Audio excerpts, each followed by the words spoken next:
if I saw another day, only to scream into the night. Nothing ever tries to change, even if I want to realize. 'Cause I've been sitting here, same old ways, taking off without the same mistake. Darling, when you go away, it won't be as simple for you.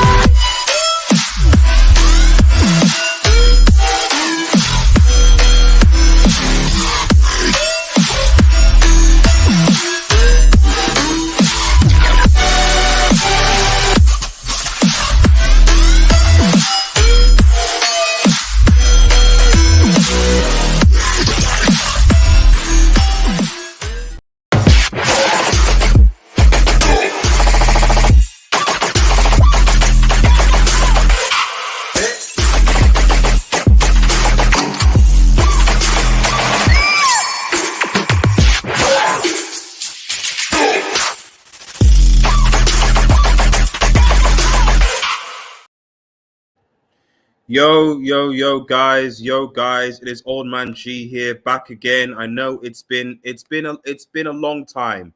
It's been a long time, guys.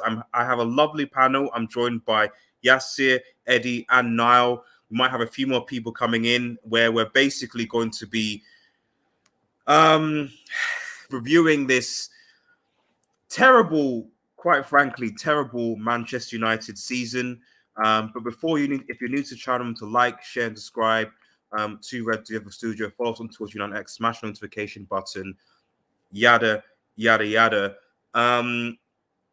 First of all, before I don't want to start negative, and shout out to those who are in the chat, by the way. Shout out to those in the chat, but I don't want to start negative. How are you guys? How's everyone doing? Let's go around. Yasir, how are you doing? Unmute him.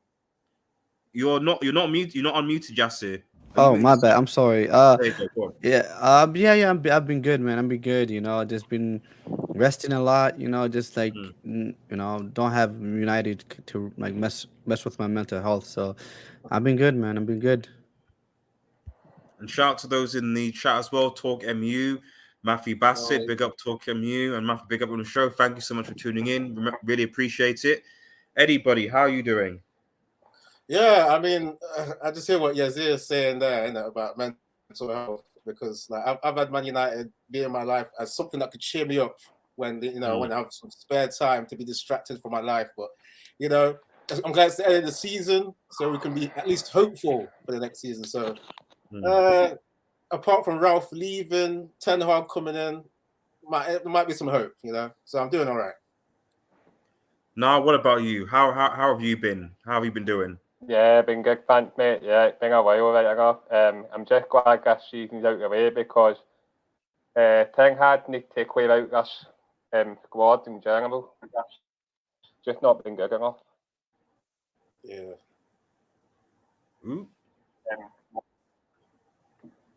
Sorry, I don't say know that again. It sort of stuttered a little bit. You lagged a little bit. I was saying, I'm glad this season's out of the way, and Ten Hag needs to take away out that squad. Not been good enough. No, I don't disagree. Right. And that's essentially what we're gonna be talking about effectively. So, but I thought it'd be a good idea to basically start from like the beginning and then just highlight some key points that I think are maybe important to review. And then at the end of the show, we're gonna just have a brief discussion about transfers and the rumors around them, and then have a brief keep, sell, or buy situation. So who the players do you think need to be sold, loaned out, etc. So I think in terms of starting the beginning season, I think if we're honest, I think that and Tom's joined us as well. I want Tom to the mix. Tom, how are you doing? Hope you're well, buddy. You okay? Yeah, evening, gents. Apologies for the delay. No worries. No problem. No worries. Thank you for joining us, buddy. Just change it. In fact, I'll do that. Yeah, I think this. So I just want to make a bit of a. Yes. Okay, that's better. Okay. So let's start at the beginning of the season, right? Okay. So I think a lot of people potentially would say that things started with this Ronaldo signing. We didn't expect it. the board, the squad, no one really thought this was going to happen. The fans didn't know that it was going to happen. And out of nowhere, Ronaldo wants to leave Juventus and he comes to Manchester United. Now, I guess what I want to ask about this signing, I know it's easy to say, and I'll obviously start with Yasser. But in retrospect, do you think that this signing, and certainly the way that we signed, was a sign of the season that we were going to have? Does that make sense? Yeah, I mean, I see what you're trying to say. I honestly speaking, in the beginning of the season, once we signed Ronaldo and we made the other signings, I did not foresee the season we had. If I'm honestly speaking, so if your question is, do I think Ronaldo was a good signing, or was he in a way responsible for the season we had? I mean, I don't know. I mean, it's hindsight is 2020, right? Yeah.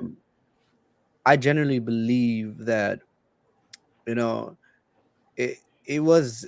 I just generally believe like the whole team kind of collapsed into itself, more than anything, and Ronaldo just being there, kind of erased the expectation and that's what happens with expectation and pressure. Sometimes pressure makes diamonds, sometimes pressure crushes people. That's just the reality of it. And I just generally believe that because Ronaldo came with all the hype and everything, and everything just kind of collapsed in itself. You've seen players that had relatively good seasons absolutely look dreadful, like look like they can't even play in the Premier League, which is crazy. I remember talking about like a player like Luke Shaw, look like he can't is look like he's no better than Brandon Williams that got relegated with Norwich, which is shocking. Like you had individual players having horrendous seasons, um and it just became a mess. And then once the downfall started, it kind of like it kind of like it was like a snowball effect. It literally kept going and got and everything just got worse and worse and worse, and here we are today. Yeah, so that's just my general answer. In terms of Ronaldo himself, I don't know. Like I can't. He did some good things, but I think it's unfair. I feel a lot. It's too easy to blame Ronaldo, and I think it's unfair. I just genuinely believe that the whole team and the whole club literally combust. That's literally what happened. Yeah, can I come in on that? Yeah, go on, Eddie. I was going to go to you next, but yeah, so go on. Because I remember I was listening to HH's show, Have Hope. I remember he was on there, and you were explaining about the style change as well. The fact that when Ronaldo came in, the style had to change from because they were changed from counter attack to possession. That was a big wake up for everyone. And we've seen, the players that have been suffering, especially, are Bruno. How does he go from apparently being world class to, I don't think this guy can even play football at the moment. He's been really bad. I mean, we even go to that low light at the end of the season where he assisted Zaha. When there was a throw in. Yeah. Like he's done stuff like that before, but I don't think he's been punished. I think this season it's just been the style change has been too much. You should never really, in hindsight, or actually in foresight, because if you're managing a team or owning a club, you should know you can't really change a low energy style to a high energy, high press style halfway through a season without conditioning the fitness and all of that. So if we relate it back to the Ronaldo signing, Ronaldo, if the team set up like possession wise for a couple of seasons to feed Ronaldo would have been a great signing. But coming into this team, we've seen how the forwards used to play on the old day, right? It used to be Greenwood, Rashford, cut in, and they wouldn't really serve the forward too much. They'd cut in and shoot. That's not great for a striker up front, is it? I mean, we see Martial guy up there. I mean, yeah, with him, he didn't make as many good runs too. But yeah, it wasn't a great situation for him to come into. So overall, not a good signing. For this team, I mean, in general, if it was a possession team, it would be a good signing. Tom, thoughts just on the Ronaldo signing and the impact that it had on the season going forward? I mean, I think everybody got the buzz and the hype, didn't they, really, from that Newcastle game? That was the one where it kind of blew up around with Ronaldo coming back and everything with the 2 goals and stuff. But I go back to the point with the summer where we were in the position where we come off the massive negative with the Europa League final. I don't think I think the investment was decent enough in terms of we chased a player for 2 years and we finally got him in Sancho. Same thing with Varane. Ronaldo was he shouldn't. In my opinion, I appreciate that he has come to the club, but I don't think he should have done because the priority that we needed that midfielder. That was the priority, regardless of if it's Cristiano Ronaldo or it's Diego Maradona. We needed the midfielder more than we needed Ronaldo. And I think with the season, how it's ended and stuff, I think it showed that Ole Gunnar Solskjaer, I don't think, wanted Ronaldo. He wasn't a priority. Otherwise, why didn't we go and get him sooner in the window? These are the questions that I think and I put forward to it. And this whole thing around that Ronaldo's the problem and these sort of things. And I go back to the point that Eddie said about the possession-based team. If we was playing like we are, say, we could be potentially Ten Hag with this possession, keeping the ball, building out from the back sort of football, than the attacking model that we know Manchester United have played with in the past. That is what Ronaldo should come into, where you can feed a player, you can get the goals, and he doesn't have to be the player that he was 10, 12 years ago, where he was the one who was cutting in off the wings. He was the one who was providing for Carlos Tevez or whoever was centre forward. These are the points that we need to look at. Even with the whole overall season with the signing, it's okay, yeah, you can get goals and you can, get assists and stuff. If Cristiano Ronaldo was not in our team, we wouldn't have got out of the Champions League group. And that is a fact. And that is embarrassing for Manchester United Football Club. And it's not like we were playing against any ballers in there. Let's be honest. Villarreal, they won the cup, the Atalanta. I mean, these are teams that Man United 10 years ago probably none of us had ever even heard of. Young boys as well. Young boys, yeah. Young boys. I mean, in fairness to Villarreal, they did get through. They did get to the Champions League semi-final. Yeah, but we couldn't predict that at the time, though, could we? No, That's the thing that I'm thinking. And even we didn't even learn from the mistakes with the Europa League final. That's the thing that I saw anyway. And in the first game, especially where Ronaldo come up with a big goal, didn't he? We got absolutely played off the park. I think overall, I don't think you can stick it on the Ronaldo signing because I don't think he should have personally come to the club. I think we needed that midfielder more than we needed Cristiano Ronaldo. Okay. Now, just you want to round us up regarding your thoughts on the Ronaldo signing, the impact that it had? Yeah, just quite what the guys were saying already. Everyone at the time thought he was going to sign for Manchester City. Not until Sir Alex Ferguson, if I'm not mistaken, make a personal phone call to Ronaldo and say something along the lines of, please do not sign for Man City, I want you back. And then it made him make his mind up and make him want to come and play for Manchester United, which he'd done previously. So, yeah, it was quite a really good signing for the guy's a leader and he's passionate and he's a born winger and he's one of the greatest players of all time. I know you've got Benjamin, guys like that who are really good. Yeah. I mean, the only thing I said I'll push back on is that. Also, there's a bit of echo coming from someone's mic. The only thing I will push back on is that. So I remember Tom mentioning about that we need a midfield, and I agree. I think that defensive midfielder was a priority, which we didn't get. And I'd actually make a case that, in a retrospect, maybe a defensive midfielder was more of a priority than getting a right winger in Jadon Sancho, to be quite honest. But in terms of a forward, in terms of a striker, I think the reality is that no one could predict what happened with Greenwood. Martial has shown that he's terrible. He's injury prone. Sevilla. The Sevilla loan was, it's just Manchester United that's just toxic. He went to Sevilla, he picked up injuries, and Sevilla wanted to send him back. Rashford can't play in that position and has been dreadful, even in my opinion, even before Ronaldo came, since the beginning of January last year because of his surgery, because he was overplayed by Ole Gunnar Solskjaer. and he hasn't picked up anything his form since. Cavani is also injury prone. There's no reason to say that he'd have been available for us for the full season. So in my mind, I'm thinking, okay, even if Ronaldo didn't sign, if United did go out and buy a number 9, I have no idea what United's goals would come from this season. What would our front three even look like? Sancho. Would we have relied Rashford as the number 9 and then Elanga to the left?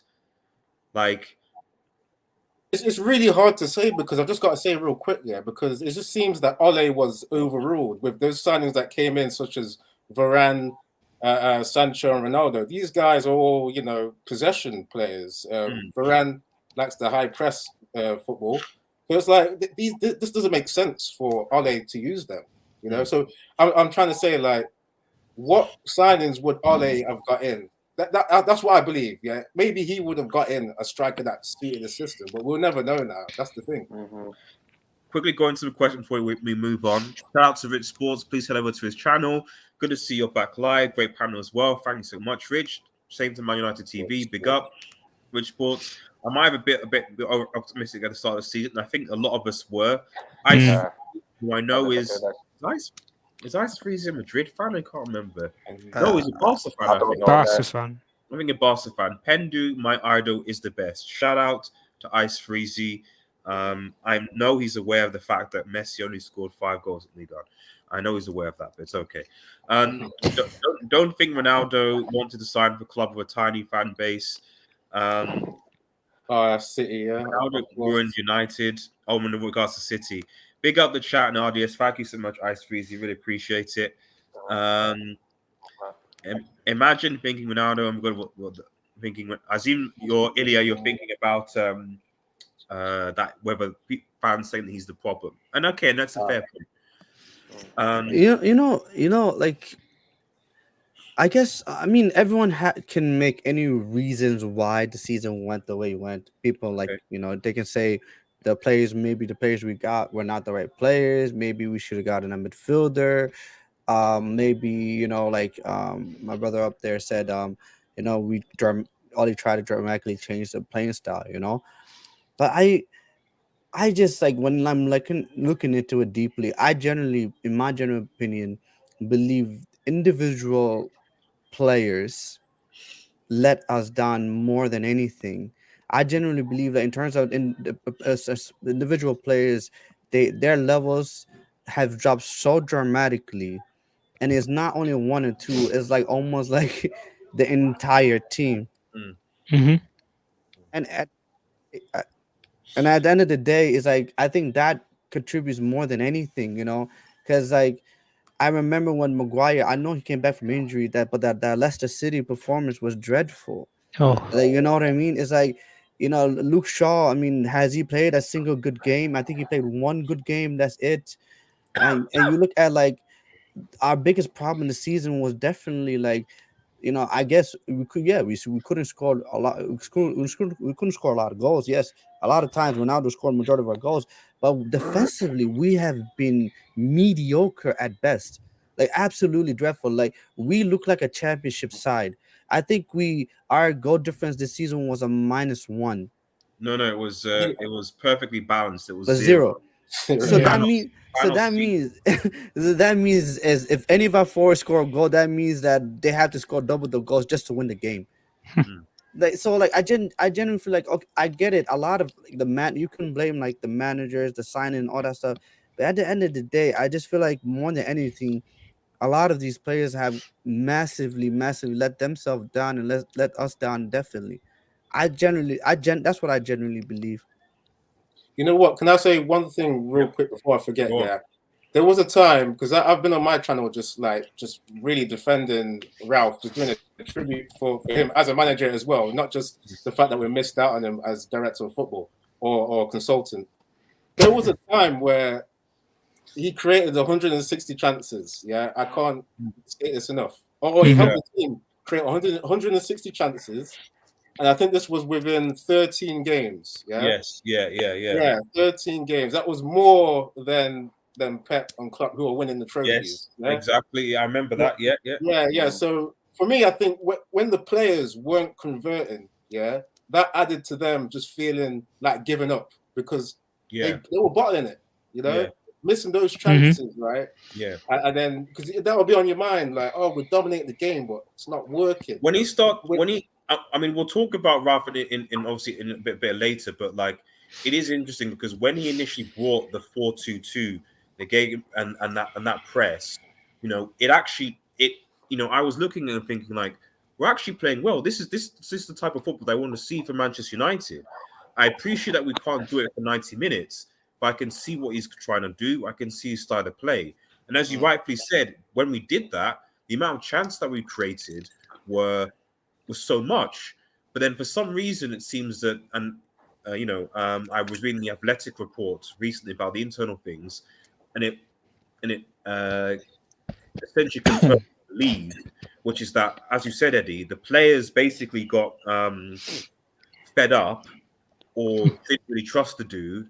And so he was like, in order to appease people, I want to go back to how things were, how they normally play, go back to that system and stuff. And we paid the price for it. So so disappointing, man. Let me quickly just read some comments and then we'll go to the next topic. Navi Brendan says the issue was the players we brought in Varane, Sancho, and Ronaldo playing teams that play on the front foot, not counter-attacking. Exactly. This is only De Gea, Varane, Bruno, Ronaldo, all the rest. We'll get to that. Michael talks so big up the panel, RDS. And also shout out to Michael as well. Guy, Liverpool fan. Commiserations, bro, about your quadruple. Really, really sorry about it. But if you're watching it, I always shout out my fellow YouTubers. So please head out and go and subscribe to Michael Talks Football channel. It's a really growing channel. Lovely guy, really good friend. And yeah, so please just head over and support the guy. So he produces a lot of really good content, especially regarding international football as well. And you'll be seeing a lot of stuff regarding Nations League and World Cup as well. So give him a shout, man. RDZ Winston says, our biggest struggle team was ball retention. We could not hold on to the ball for a good period and we didn't pass with a purpose. And while that is true, like I said, it wasn't a problem when Ralph came in and we were on the front foot. And then it didn't really matter because the opposing team wasn't even in our half, but we weren't able to sustain that. So I bet my house on Uncle Phil because the players were going on the bus. Thing. You need to get rid of Bruno, man. This guy's used in possession football. That is true. Forget pressing the position. Couldn't press to stop.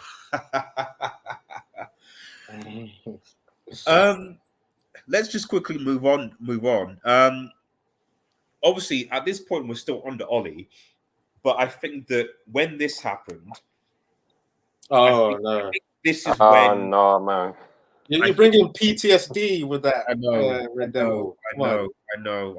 I think I generally believe because we got battered by Leicester beforehand, and that wasn't good. But I genuinely believe that when this happened at Old Trafford, this is when people are like, enough's enough. The board didn't. The board, for some reason, needed a City battering and a Watford battering to come to that conclusion. But for a lot of United fans, and so I know what going back, guys. Like when this happened, like how did you guys feel? Like were you angry at Solskjaer, the board, the players? Like what happened? Yasser, you start again.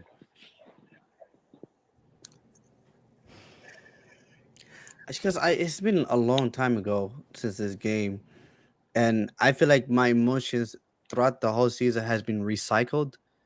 I feel like I felt the same type of emotions. Like it's been like, oh, we're getting better. Then all of a sudden, stuff like this happens. Because I remember building up to this game, I was very nervous because we didn't play well playing up to this game. Like we pretty much got battered in the first half. I guess Atalanta, because I think this game was leading up to the Atalanta game, and I remember Paul Scholes was like there's a famous quote that he said like literally like I'm looking forward to the Liverpool game, and if we play like this, we're gonna get battered. And I'm like, you know what? He has a point. I remember being very, very nervous going into this game, and it got to a point where It's like initially you get angry. Initially you get angry. Especially when the first two goals went in. You have to get angry. Afterwards, I just got to a point where you're like, what's just your my anger was pretty much wasted. That's how I felt. More than anything, I just felt despair. I don't know if that's the right word for it. I just genuinely felt despair because Mm. I think this game really kind of foreshadowed the entire season. Yeah. Because you're like, oh my god, this is like because prior like under Oli, when we play big games, we don't lose. Even if we lose, we don't lose bad. I think the Yeah. only time we lost bad was against Tottenham. And that was a I freak mean, result. and that Yeah. also had a man sent off as well. So you're like, So, okay, so 10 that, men. that was insane because that Yeah. same day I believe Liverpool got destroyed by Villa as well. It was Yeah, insane. exactly. Yeah. Yeah. So Oh yeah. yeah, Yeah, like 7-2 or something like that, wasn't it? It was 72, 7-2. seven yeah. Yeah. two. Yeah. Oh. So for me, it was like that's the thing. Is like under Oli, we did when we play big teams, we don't usually get battered, you know. And I'm like going into things, I'm like, you know what, we don't get battered, So y'all should Sorry, calm yeah, yeah, down. I need to bring up this comment from Michael because he's after this game, my United friends went missing until the Liverpool lost UCL. Configuration to Liverpool, but we all McGregor got a tactic spot on like Don Carlo. No, exactly. Shout out to Don Carlo, by the way. Shout out to Don Carlo. 100%, 100%. There's So no, no, just to go on, wrap it up, yeah. so other people can go. I just this loss, it was like for me, I was like, you know what, I was so upset about it. But at the end of the day, when I was watching the game, it just showed you the difference between the two teams, and I was like, man, I it kind of crushed any hope you ever had of actually doing something that season. And I think that more than anything, I'm like, you know what? Forget about the Premier League. Let's just get top four. Let's move on. Let's look forward to the FA Cup because we got knocked out of the Carabao Cup, and let's do something in the Champions League. It was kind of like, and oh man, Liverpool, man, more than anything, the fact that it was Liverpool, it just for me, I just At Old Trafford as well. and it's So, like, especially the season they had prior. I was thinking this season Liverpool was not gonna have this type of season. I was like, Van Dijk has come back from a long term injury. Like Liverpool, they had a terrible season last season. So I'm like, they're not. And then for them to like actually have like the season they had and do this to us, man, it was depressing, man. More than anything, man. I'm really surprised that Liverpool kicked on as well, Yazir, Yeah. because last season, it wasn't even just the injuries that messed them up. Salah and Mane, they They were were really good. bad. And Firmino, Yeah. I had them in my fantasy team. I know I'm a Man United fan, but when it's fantasy football, anything goes for me. So I had them in my team for like, I don't know, it was a long time. And I was just watching Liverpool games, and I thought Salah and Mane were finished, man, because the way they were bad up front. There was a lot of chances they were missing. They weren't looking good. But then to show up this season, the way they're showing up, man. I mean, we're talking about the 5-0 loss. I mean, just trying to hear like Yazir go through the emotions. It was like I was thinking that too. Like I was trying to remember how I felt, and it was like it's kind of almost numb after certain goals were going in. Because I was angry already from the previous games of like when United lost to, was it Villa at home 1-0? And then Leicester, I think it was that. Leicester. Yeah. Was it Leicester 4-2? There Yeah. was losses before that, and what Yazir was saying about Scholes already foresaw what was going to go on. If we played the same as we played with Atlanta, this debacle was always going to happen. And the fact that Ole, I think, correct me if I'm wrong, I think Ole tried some kind of pressing tactics. He tried. For some reason, he played 4-3-3, didn't he? Yeah. And tried to press Liverpool, and it just didn't work. Yeah. Although, I mean, in hindsight, and I will talk about a certain player later. Is it that we overpressed, or was it due to specific defensive mistakes? No, I just to add a little bit to that. I think because like Tom was right, we played a 4-3, but we had Rashford and Greenwood pushing so far forward, and they weren't tracking back. Yeah. And then Bruno. Bruno he's a conundrum. He's not a midfielder. So you had McTominay and Fred literally running around like a lot headless chickens. They don't know who to mark, what to mark, and we just got blitz. We got blitz. Before I go to Tom, just quickly read again some comments.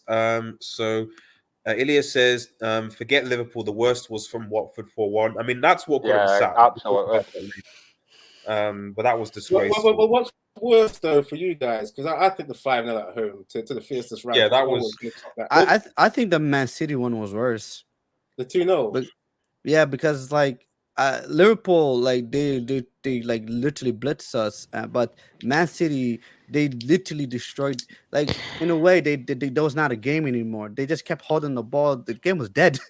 Like, yeah, but let's be honest with Liverpool. You know? they took the gears off. That's what they did. True. Liverpool, they could have gone 6, 7, 8. They could. Exactly. It could have been a double digits game. 5 first half, 5 second. But Man City. Instead of doing what Liverpool did to score at least 5, they said no. We're going. After they scored the second goal, they're like they just got the cones out. And they thought, let's have a training session. That's all it was. It's like, training session. Done. You know. I think it's always going to be worse. It's always going to be worse when there's just more goals on the result. When there's more goals there, because it just when you look at it over history, like if we go to like maybe 3 seasons into the future and you just look back at it, you go 5-0. Yeah, just look back. Yeah, there's no way that you couldn't get through that. Unfortunately, aside from winning trophies, Rich Sport says the worst Man United I've ever seen. I think it was bad, man. Absolutely right. That's my local team have better defensive mid than United. Shout out to Rasmus A, long time viewer. Really appreciate you. Hello, Rasmus.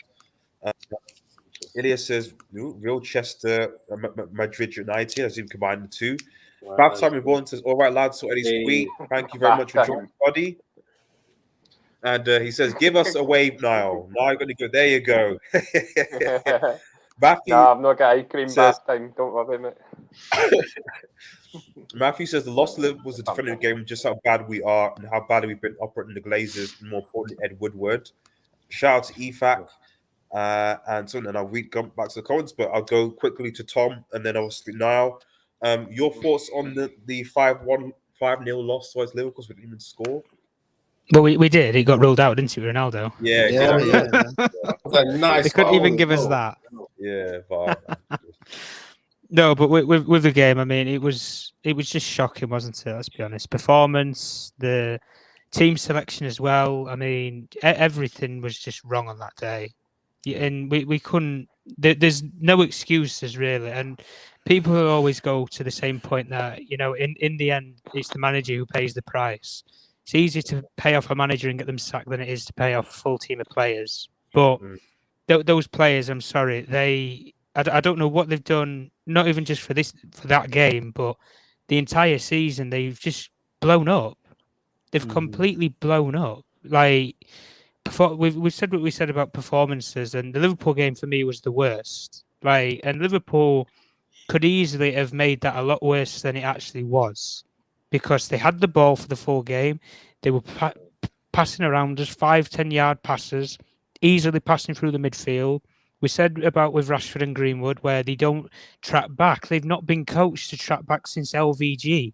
Mourinho did not coach them to track back because they were compact in their own half. That is Mourinho football. Ole Gunnar Solskjaer was you stay compact and you counter-attack up the field. Liverpool don't give you those opportunities to counter-attack. You have to find other ways to play through Liverpool, like Manchester City do with the possession style and try and frustrate and bring Liverpool onto them and play the over-the-top ball behind. That is one of the methods that you use. And even with the game itself, I mean, it was just abysmal. Players, there was no dictatorship, there was no leadership on the field, and that's not to call out Harry Maguire, but he's been shocking. You're losing. We're going to talk about Maguire a little bit later. I know, but they were losing. You're losing 5-0, and you need to organise yourself. First, organise yourself before you organise anybody else. Jesus Christ! And we've said what we've said about this with this season, and I think the worst thing that we can say is we've all compared our team to a relegation team. This team this season has conceded more goals than Burnley. And where are Burnley now? They're in the Championship. They're in the Championship. Is And that this is for Manchester real? United That's Football Club. mad. Go I and can't do the believe that. Eddie. I'll get you the tweet and everything. Go and do. I can go and do the research for it all. But and that's a team that's just got relegated, and we've got a Champions League Varane. We've got, the world record defender in the defence. We've got all these brilliant players. Yeah, I know. Cough on it, G. Cough on it. Might be a gold watch. I think we need it at this point in time. But like we said, Yeah, the man. performance, it was just abysmal. And Ole Gunnar Solskjaer, for me, I think that was the game. It was far more earlier in the season, and I think personally that was the game. You can't lose 5-0 to Liverpool at home. That's the worst thing, at home, and keep your job. You just can't. And it wasn't so much the result; it was the way we lost. That's what did it for me anyway. The way that we lost. Did anyone? Now, round. Oh, sorry. No. Just move that. Yep. Sorry. Now, so yeah, just round us off with what you thought about this 5-0 Liverpool loss. Yeah, I think this week when Liverpool were starting to click into gear like a team, with Salah, Diego Jota, and Sadio Mane, but just like what the guys were saying, on another day that could have been a cricket score if David De Gea didn't make half of those saves, which he did. That's true, actually. Yeah. Just weren't good enough, mate, because I think there's too many egos in that Man U team. Just players think they're better than what they are. I think it could be the board's fault, the management, the directors, all of the above, which you echoed on earlier on. That's my view on it. No, I was just literally was gonna ask the same thing. That do these players think they're better than they really are? Like, I mean, sometimes like what happens is like when a person has a little bit like, oh, I'm good, they like not mentally, but then like once you have like something to prove, you have to work your butt off. Because I have to prove something. I have to because people don't think I'm good enough. So that means your work ethics has to be extremely hard because you're like, no, I'll play for Man United. I have to, I have something to prove. But then do you guys think like these players got to a point where like they believe the hype, or Maguire and Shaw with the World Euros and finishing second, and They thought they'd made it. You say at the club, they thought they'd made it. They've got the big contracts. They're here for a long time. They thought they'd made it, and they haven't made it. They've won nothing compared to a Liverpool team that had won the Champions League, the Premier League. That's what you call winners. Our team was what, bottlers from the summer. The penalty shootout with Villarreal was shocking. Yeah, go ahead, Eddie. I was just about to say something similar because I remember Maguire. I'm trying to find like the quote in my mind, but he says something about the fact that he keeps getting picked. Yeah, he was being criticised for his performances, and he said the fact that I'm still being picked by all these managers shows that I'm something, innit? So I think it must be down to like we're saying, some of the wages that they're getting and the thing they've made it that they're gonna have a big ego, Let's actually switch now that people talking about Maguire, because we talked about Ronaldo, we've talked about the Liverpool thing, and I have been very but before I can go into it, there's 8 people watching, guys. Thanks so much, but make sure that you like the vid, please. It does help with the algorithm to get the channel out there. And I say I don't stream as much, so like I'd really appreciate it. So if you're watching, guys, please like the vid. It doesn't take that long, but it goes a long way. Really appreciate it. And I will get to the comments. So yeah, going back to Maguire. Okay, I will preface this. No player deserves to be hated. Okay, they don't.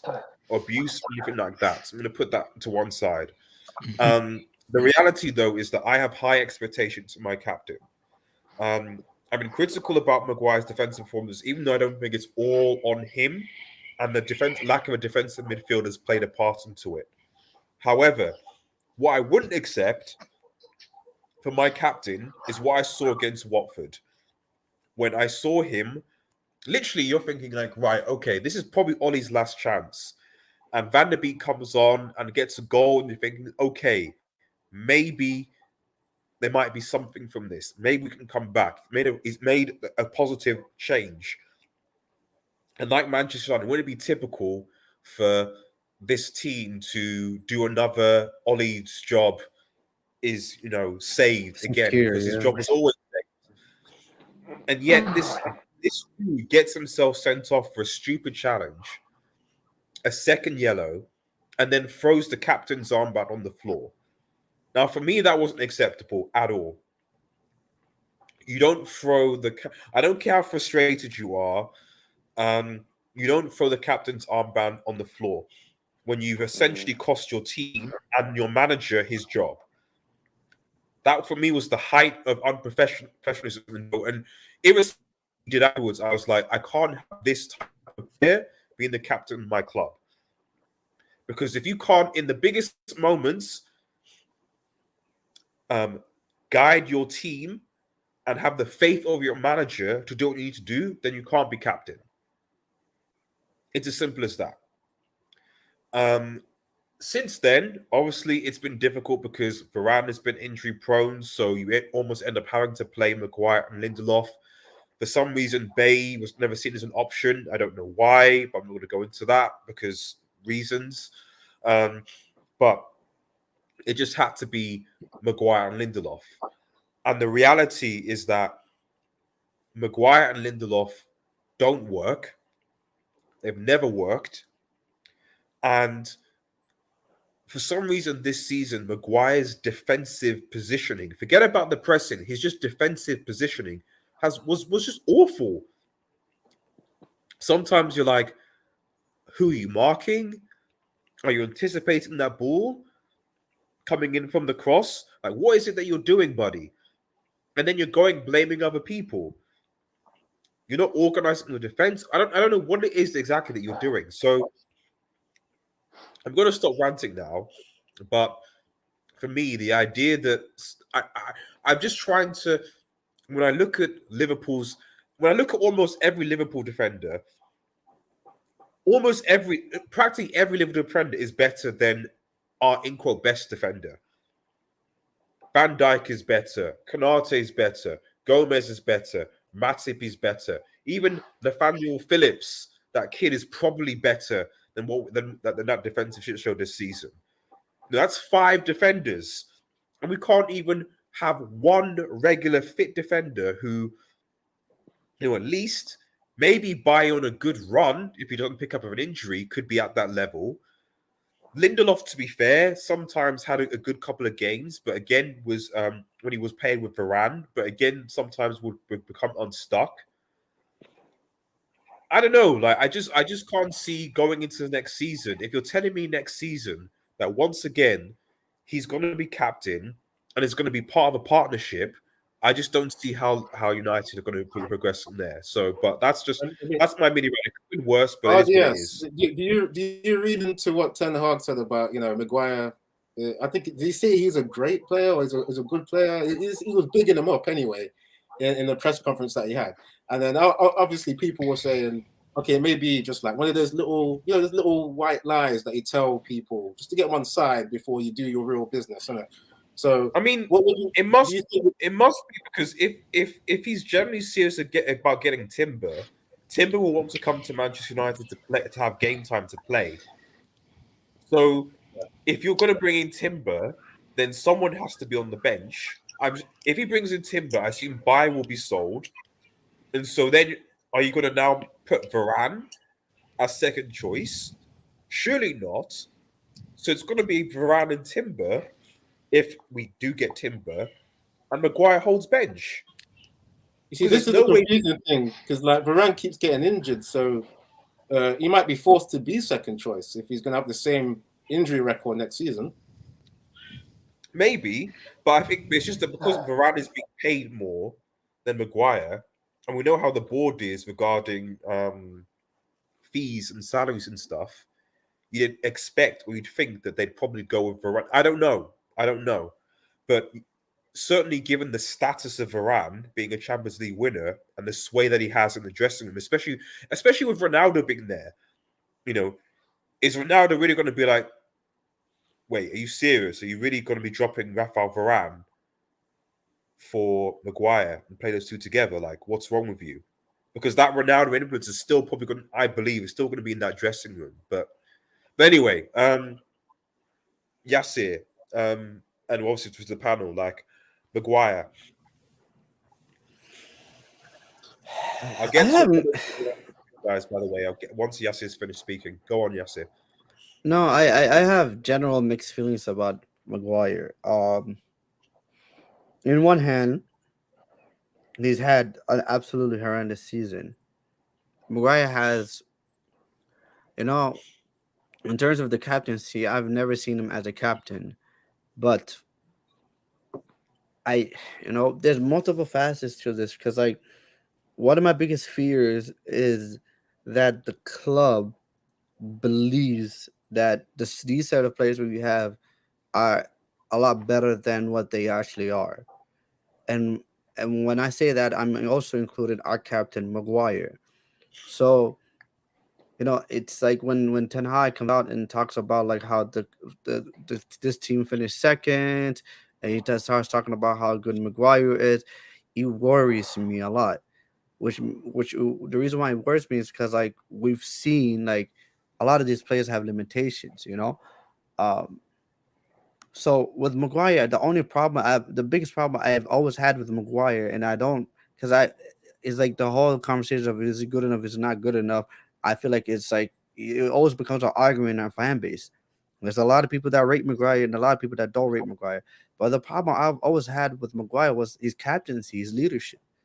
You're like our season is literally going up in flames, and you're the captain, and you're nowhere to be found. That's worrying.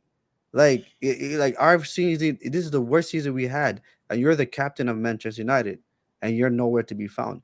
So I don't know. For me, it's like with Maguire, it's like I see him being here next season. I definitely do. I see him being our captain, and I just seen it be the same old, same old. It's I don't see anything changing in terms of Maguire. To be honest, maybe I'm just very pessimistic about our football club and how it's run. But I have to see it to believe it. Cause, but one thing I'll say about Maguire, and that this is one thing I'm gonna big up about Maguire. I believe that he's not one of those people that threw Ragnick under the bus. I No, of think in course. terms, I think in terms of like players are like decided for whatever reason they don't want to play for Ragnar, they don't want to listen to him.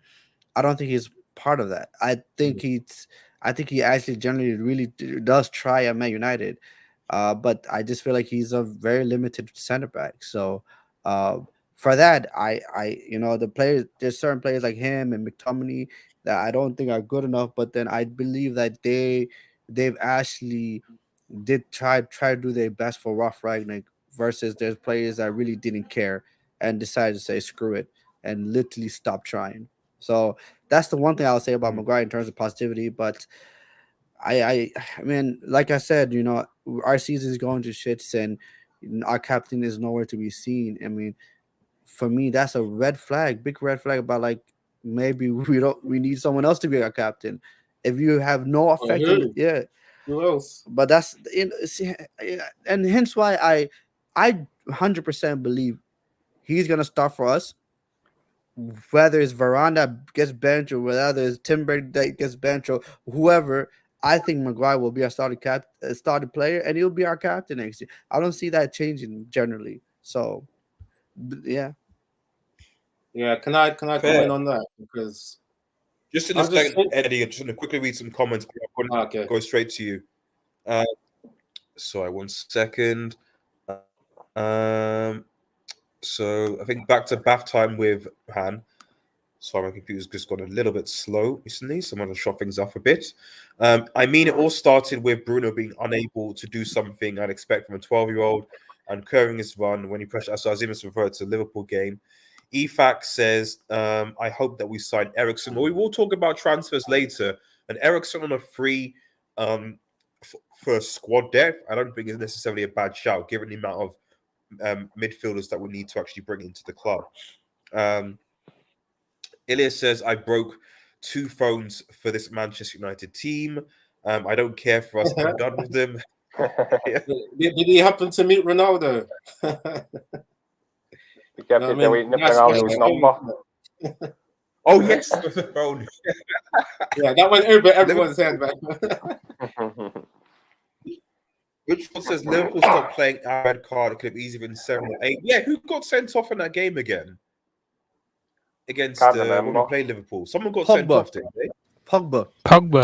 Yeah. Pogba, yeah. Yes. And it wasn't he a sub as well. Yeah, He came on, yeah, literally played about 10 minutes and then was off. Yes, he came on and then that was funny. That was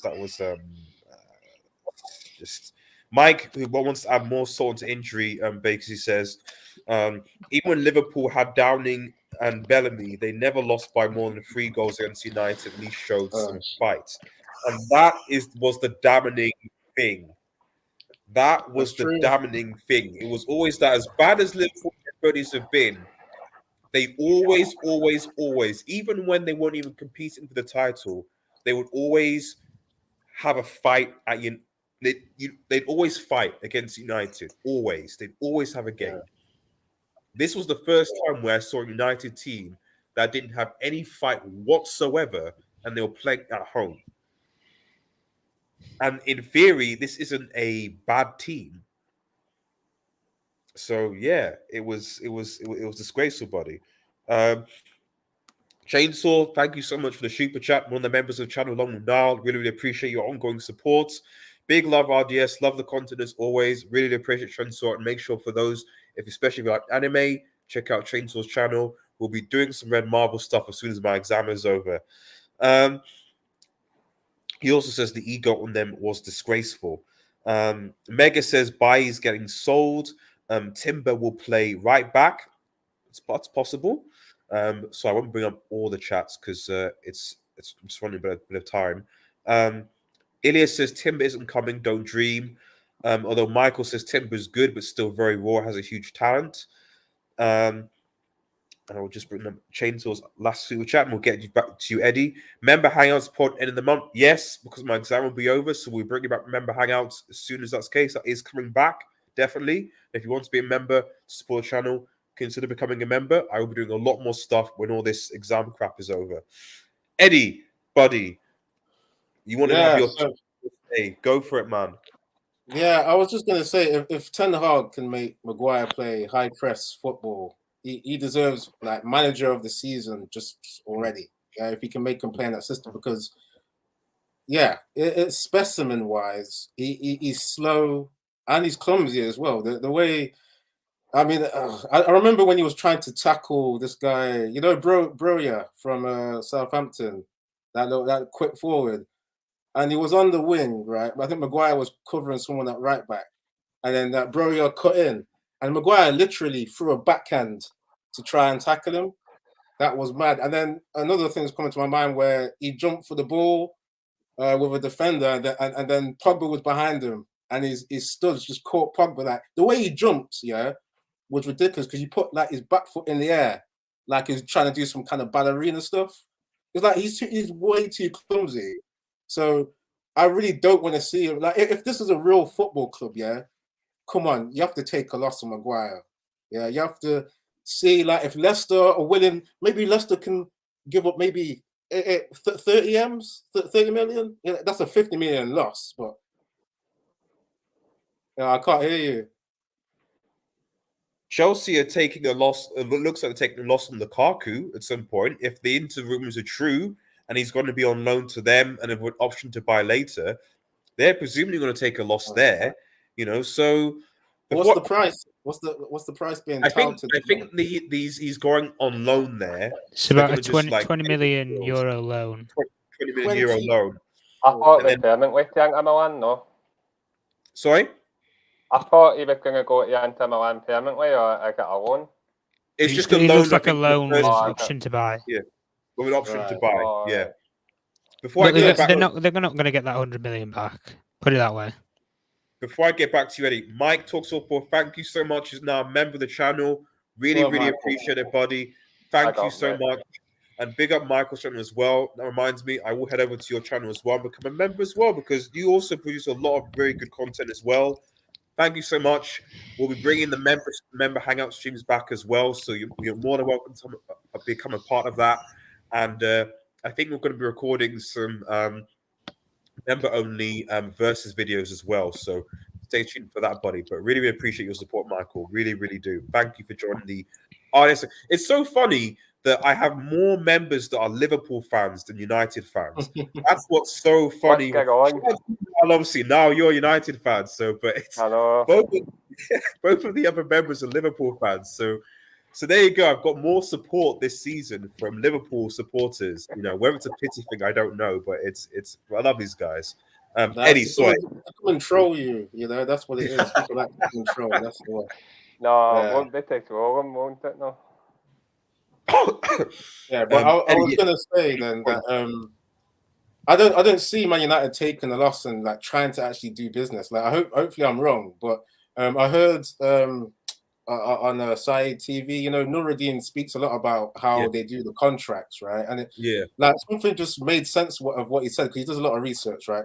He said Man United overpriced these contracts, so the value of the club on the stock market goes up on the New York Stock Exchange, right? So it's like, if you're doing that, you're not going to be watching the football. You're just going to be overpricing people. You're not actually going to be assessing if they're worth those contracts. So hopefully that culture changes, because we've seen that Man City are making more money now in terms of revenue from actually playing the game and actually trading in the market properly. So I mean, I hope this happens where the likes of Maguire will not be there, because I don't want to see the painful attempt to get such a slow player to play high press football. So Mega has a good point though. He says that like it's never happened because Maguire signed a 6-year contract. That's a fair point. Shout out to Devils United as well. Shout out to Maisie. She does a lovely channel where she really posts a lot of content on the women's game as well. There's a great analyst, so please support Maisie as well. There was another comment as well. Ilya says, I don't have a credit card. That's fine. I've got PayPal, Ilya. You know what to do. No, I'm joking. Just like the video. I appreciate your support. And shout out to SMB in the chat as well. So thank you for stopping by as well, buddy. Tom, Maguire, thoughts? I mean, do we even need to say what needs to be said about this guy? Like, back to goal or whatever, you know, gets turned like a bottle cap. That Leicester game, honestly, they ruined him. They know everything about him, and they absolutely ruined him. They might as well have pulled his pants down and circumcised the boy, because Jesus Christ, he was absolutely roasted. Can I clip that? Yeah, clip it, G, clip it. Let me. What time? 59. Honestly, that's going on the chat. That's going on all those. Sorry, yeah, clip it. No, but honestly. Even I'll even get into some stats for you guys. This season, we look at it right. Jules lost 82. 82 Jules lost, and he's supposed to be this brilliant aerial player. Successful 50-50s, 2. In a 38-game season, he's won 2 50-50s. You know, we go to either errors leading to goals, 12. That's 12 goals this season that he's been culpable for. 12 goals. And the worst thing about it all is captaincy-wise, we've said what we said about leadership and everything like that. When he didn't have the captain's armband, when he came into the football club, he was playing amazing. In that first 5 months, I think he was probably one of our better players, I've got to be honest to say it. As soon as we've given him the armband, when Ashley Young left to go to Inter Milan, and we made him club captain, it's as if the expectation has crushed him. Honestly, and it's hard to explain, because you watch him for England, he doesn't wear an armband. Look at it's as if he's relieved. He doesn't have that pressure on him. He doesn't have to lead people around the football field. You know if you're a natural leader or not. You can walk into a football club, you can be 10 foot tall. Does it make you a leader? You know, there's far better leaders I see, such as Manchester City, the likes of your Bernardo Silvas. These players speak up to the likes of your Ruben Diaz's or your Vincent Kompany's when they were there. They have a voice. They challenge people on these things. And with Harry Maguire, I don't see in any shape or form where he can go into a dressing room and say to Cristiano Ronaldo, you need to put more effort in. Or go to Marcus Rashford, you need to track back. There's no respect for him. I'm sorry, there isn't. If you're going to be a captain, you've got to be authoritative. And if you've not got the authority, you're finished. You will never make it as a captain. And I go back over his whole career when he was at Sheffield United. I didn't see a captain's armband around him. He didn't have one at Hull. He didn't have one at Leicester. But suddenly he's Man United captain. I just don't see in any shape or form how. And even when we look to the future, like Eddie said about playing the high line and stuff, I'm going to enjoy it. I'm getting the popcorn out, me. I am getting the popcorn out. If Eric Ten Hag, we need to make him a medal into an actual ball-playing defender who can play out from the back or play against high-pressing teams or play with high-pressing teams with high-pressing lines. If he can do that, honestly, give him a knighthood. Queen, honestly, put him on your list. Get this man a knighthood. Because honestly, when you play the high line system, I don't see in our squad. I probably can name maybe one or two who are press resistant players. That's about it. In a full team, you need about your whole back line needs to be press resistant, from the fullbacks to centre backs to the goalkeeper. You need to be comfortable on the ball, and these players don't look like they're comfortable on the ball. Well, and even I'll just make a point as well with this before we hand it over to Niall about McLaren and Eric Ten Hag back in Maguire. What can he really do? Let's be honest. You're not going to walk in there day one and say, "Oh, he's shite. I'm selling him." You're not really going to do that, are you? At the end of the day, you need to get in the dressing room and actually understand what the hell has gone on. But for me, if I'm Eric Ten Hag and I've looked at the whole season, he can't discipline his players. He needs to discipline himself before he can discipline anybody else. At the end of the day, take the armband off him, and maybe give him another chance. But if he stays with that armband on, I don't think anything's going to change. The expectation crushed him with leadership, and you've had bigger leaders, bigger players who have won more than you come into the football club in the last 12 to 18 months. Ronaldo, Varane, players who have won the big honours in football. That's what those are the people that you would say are leaders. They've been in winning teams. They've been in winning dressing rooms. What's Harry Maguire been in? Relegation teams. Hull City, Sheffield United. 4 relegations, man. Tom, I also believe that with Maguire, I think when Maguire did the best is when he was protected. When he he's protected. When Maguire has to defend 1v1, my Lord in heaven. That's what I said to you about 50-50s, didn't I? Yeah. He's won 2 out of 38 game season. That just sums it up, really. Yeah. That's mad. Anyway, that's what he gets in England, though. He gets protected in England. He has 2 defensive midfielders in front of him. He plays in a back 3. And then he has, where Kyle Walker has pace right next to him to cover him. So, yeah, he gets protected. And he has the goalkeeper, Pickford, coming out like a madman, once Maguire gets beat, So protection everywhere. Yeah, Mega says that Maguire's 4 relegations. Wow. Fred is the only press-resistant player, which I actually agree with. Fred is press-resistant. Press-resistant. Yeah, more so. I disagree with that. Yeah, I don't know about Fred. Fred is not good on the ball, though. Like, how's he press-resistant? Yeah. I've seen him get bodied quite a bit. Like, I remember when, Gray? Remember Gray for Everton when he lost the 50-50 2 times from that corner, and then they went and scored. Yeah, and then he put him in the stand, didn't he, with the fans? I think it's more the fact that why do you have to remind me, bro? I think it's more the fact that the painful memories are just there, man. But it means strength and conditioning as well. I saw Phil Foden body Harry Maguire into the stand when we played Man City. Oh wow! Yeah. Phil Foden. Yeah, that made no sense. I saw that and I was like, what? There's something wrong with the medical team there, because there's no way that Phil Foden should be steroid test him. That's what I was saying. Steroid test the kid. Oh, jeez. For Foden. Bro, Anyway, we'll go to Niall Move anyway on, and let yeah. Niall have his point. Yeah, go ahead. Do you believe the poor management and tactical setup made players look worse, or are these players really that bad? See our second legs massive damage. We'll touch on that just towards the end.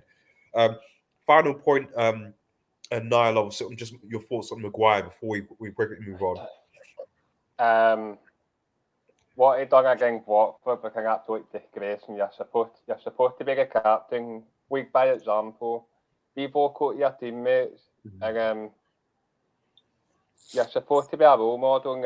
And might be kids at that game against Watford watching that and looking up to guys like your Harry Maguire and people like that. And he's not a captain for me. I'm sorry. If people don't agree with that, then that's fine. But no, he's not a captain because why would he feel the need to throw an armband on the ground? Yes, not an excuse if you're frustrated, but you don't do things like that. You do your talking on the park. Can I just ask you real quick, do you think if Ole was still in power, would he have dropped Maguire as captain after that game? I'm not sure. That's a tough one. I don't know.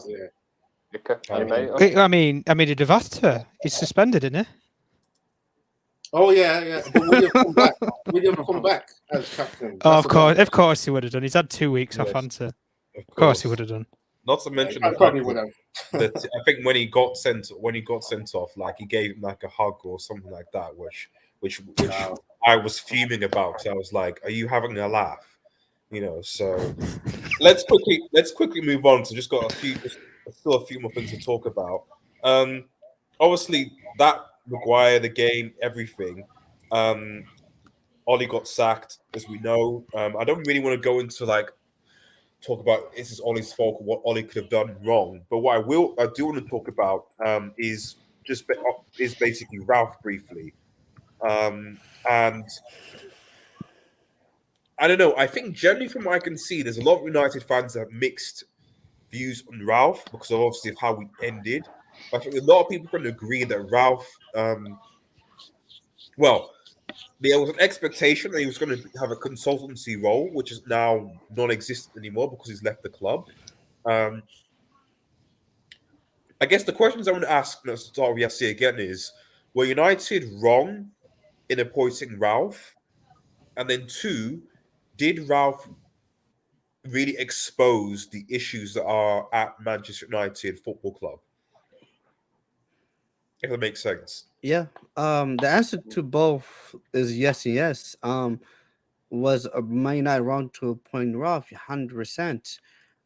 What did Ralph expose everything that was wrong with Man United? 100%.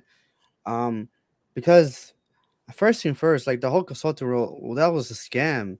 Like Man United Man United, in my general opinion, and this is my general opinion, Man United has never had the intention of keeping Ralph as a consultant or whatever.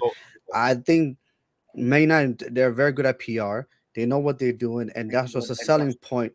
That was a selling point for the fan base.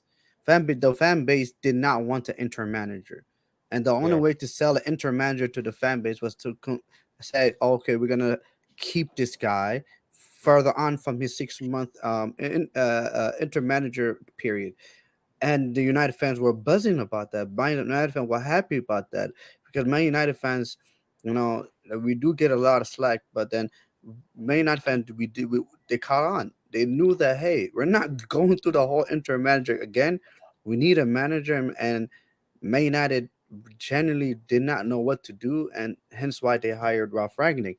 And I genuinely believe that's all they wanted. They just wanted time for them to give them time for them to appoint their actual manager they wanted, which became Ten Hag. But here's the thing, though. It's all about Manchester United and the board. Was it wrong to hire Ralph? Yes, because the board sacked him after 6 months. They didn't give him consulting. If they would have given him a consulting, then I'd be like, you know what? As terrible as the 6 months has been, now we look like we're having a proper structure. We have another person that knows what he's talking about, more football people. Um, but now you take that away from Ruff, then that hope, then that means there was just no point to hiring him. There simply wasn't. Like, because we didn't gain nothing from the guy. Because let's be honest, that's the 6 month we that he's been manager was has been an absolute disaster. I mean, you don't look at the 6 month period, be like, yes, we learned, we gained so much from that. I mean, what do we gain? Like that it was a disaster. The Sorry, and Yasser. Sorry, yeah, interruption. Michael says, Yasser, who would you have hired then after Ollie sacking Conte or? no, 100%. Like, I never wanted Conte, but looking back, the way our club is run, Conte would have been perfect. Because Conte would have been perfect for what the board wanted. The board wanted a manager to come in to work with these group of players and get the best out of these group of players. Conte would have done that. The Conte simply would have done that, and Conte is a far better manager than Ralph is. That's a general fact. Um, and then you want a manager that's short term, that gets the best out of the players we have, get the best out of Ronaldo. Conte is arguably the best manager for that. So Man United, we really messed up on that. Because I because here's the thing, guys. I don't believe in this club in terms of they want to change. I don't generally believe that because I have to see it to believe it. I generally believe that this club wants to continue on with the core set of players that we have now, with the Bruno Fernandes, with the McTominay, and all that stuff, and add more to that, but keep the core. And what Ralph said is like, that is not gonna work. Ralph literally said that is not gonna work. We need a whole new team. We need to have open heart surgery. He told Manchester United the truth. Like, he said that in essence, he was saying the players you have right now is not gonna work. If you want to continue with the majority of these players, it simply is not gonna work. You need to do massive reconstruction. And Manchester United, Manchester United said, no, Ralph, you're wrong. That's what they said. Hence why they sacked him and let him go from consulting his role, and let him go because, like, they fundamentally disagreed with him. And so hence why, like, I for me is like, so for me, like, to answer your question, yes, 100% it was wrong. It was wrong for us because it was a waste of time. I think Ralph Ragnick's period is the biggest waste of time because the club is not going to take his advice. So You I see, I don't get let me it. ask you a question though. Yeah. Don't you think he already did the consultancy role while he was manager anyway? With some of the stuff that he said, you need 10 new players. You need, you need a new scouting department. I've got somebody on my coaching staff. I don't even know what Darren Fletcher's role is. Don't you I Yeah, think he like already just one exposed everything? yeah, one that's one fair of enough. one of the reports was saying like why Manchester United, for example, spent. I remember we spent, what was it? Wasn't it 35 on Ahmad and then another Yeah. 35 on Palestri? That or I think Yeah, thereabouts. yeah, yeah, I yeah. We think it was spent like Yeah, 60 40. on yeah. both. Yeah, 40 on Yeah, Ahmed, and I think it was like 15 or 16 yeah. on 15. So Leslie. spent about 60 million, and it was like, why did you spend that money on those two players and And not both of them like are out on loan. on But loan and a defensive Yeah, one midfield? went What to was the Rangers, logic behind? but didn't work out. yeah, What just was to the answer logic your behind that? But go no, on, Yasser, yeah, go no, on. just to answer Tom's question is like, yes and no. I just don't understand why you will have a consortium and not listen to the consortium. You know what I mean? That means, like, then it's just like then that's not this. I get it. You're right, Tom. Like, that's what he was doing. But then if you're not taking on his advice and you're not actually listening to Ralph, then he might as well be a parrot. You might as well just be, like, just talking just to Well, talk. You know what I mean? Because, like, for me, it's like generally, my general feeling is everything he said and 100% right on it fell on deaf ears. The club fundamentally disagreed with what he had to say. The fact that they're saying that he needed 10 new players and all that stuff. Yes, you're right. He was essentially trying to do his job, but the club said whatever you're saying, everything is nonsense. And I genuinely believe they literally tricked Ralph. They literally lied to him and told him, listen, we're going to give you a consulting role. And even when he talked about it and asked about it by the journalist, they asked him what is his role, and he says that he really doesn't, he's not quite sure, and he's gonna, I mean, he really not quite sure what that consulting role even means, which means that the club basically did not want to give him the consulting role. They only wanted him to be an interim manager. That's legit what they wanted. And that's just literally, blowing my mind. If that's the case, that's so bad. but because it like, guys, like, the more I think about it, the more it makes sense, because like the whole Austrian job, like, people, another argument people come up with is like, then, oh, he, obviously he chose the Austrian job, so it doesn't make sense why he basically can't do both jobs. But I'm like, if I had a full-time job at Manchester United, like, for example, like Ralph Ragnar was initially promised for 2 years, he wouldn't have joined the Austrian national team. He simply would have been like, I'm sorry, I'm unavailable. The reason why he he got interviewed by Austrian national team and got the job was because he was available. He was legit available to do the job. So, in my general opinion, is like, I genuinely believe that he knew, or he was probably told maybe months prior, that they're probably, they didn't see his role as being that significant, and hence the Austrian role is actually a way out for both parties. Hence why the club came out with that statement saying that he simply cannot fulfill his role, and saying that he was too busy. And it literally makes sense. So, for me, I just think it was a waste of time. Then I genuinely believe, like, the club you just wasted 6 months of nonsense. So, Looks I like just apparently Austria beat Croatia today as well, actually 3-0. So there you go. There I heard you they go. played well. So can I just comment on that? Because like Tom brought up a good question about Tom brought up a good question about whether Ralph has done some good some consultancy already that's been maybe worth his time. But the thing is, if we look at what he's done, he's exposed things, and then called out the scouting situation, called out the structure. But then I could have done that. I could have gone in and said, yeah, man, 10 players, I could say, them scouts are rubbish.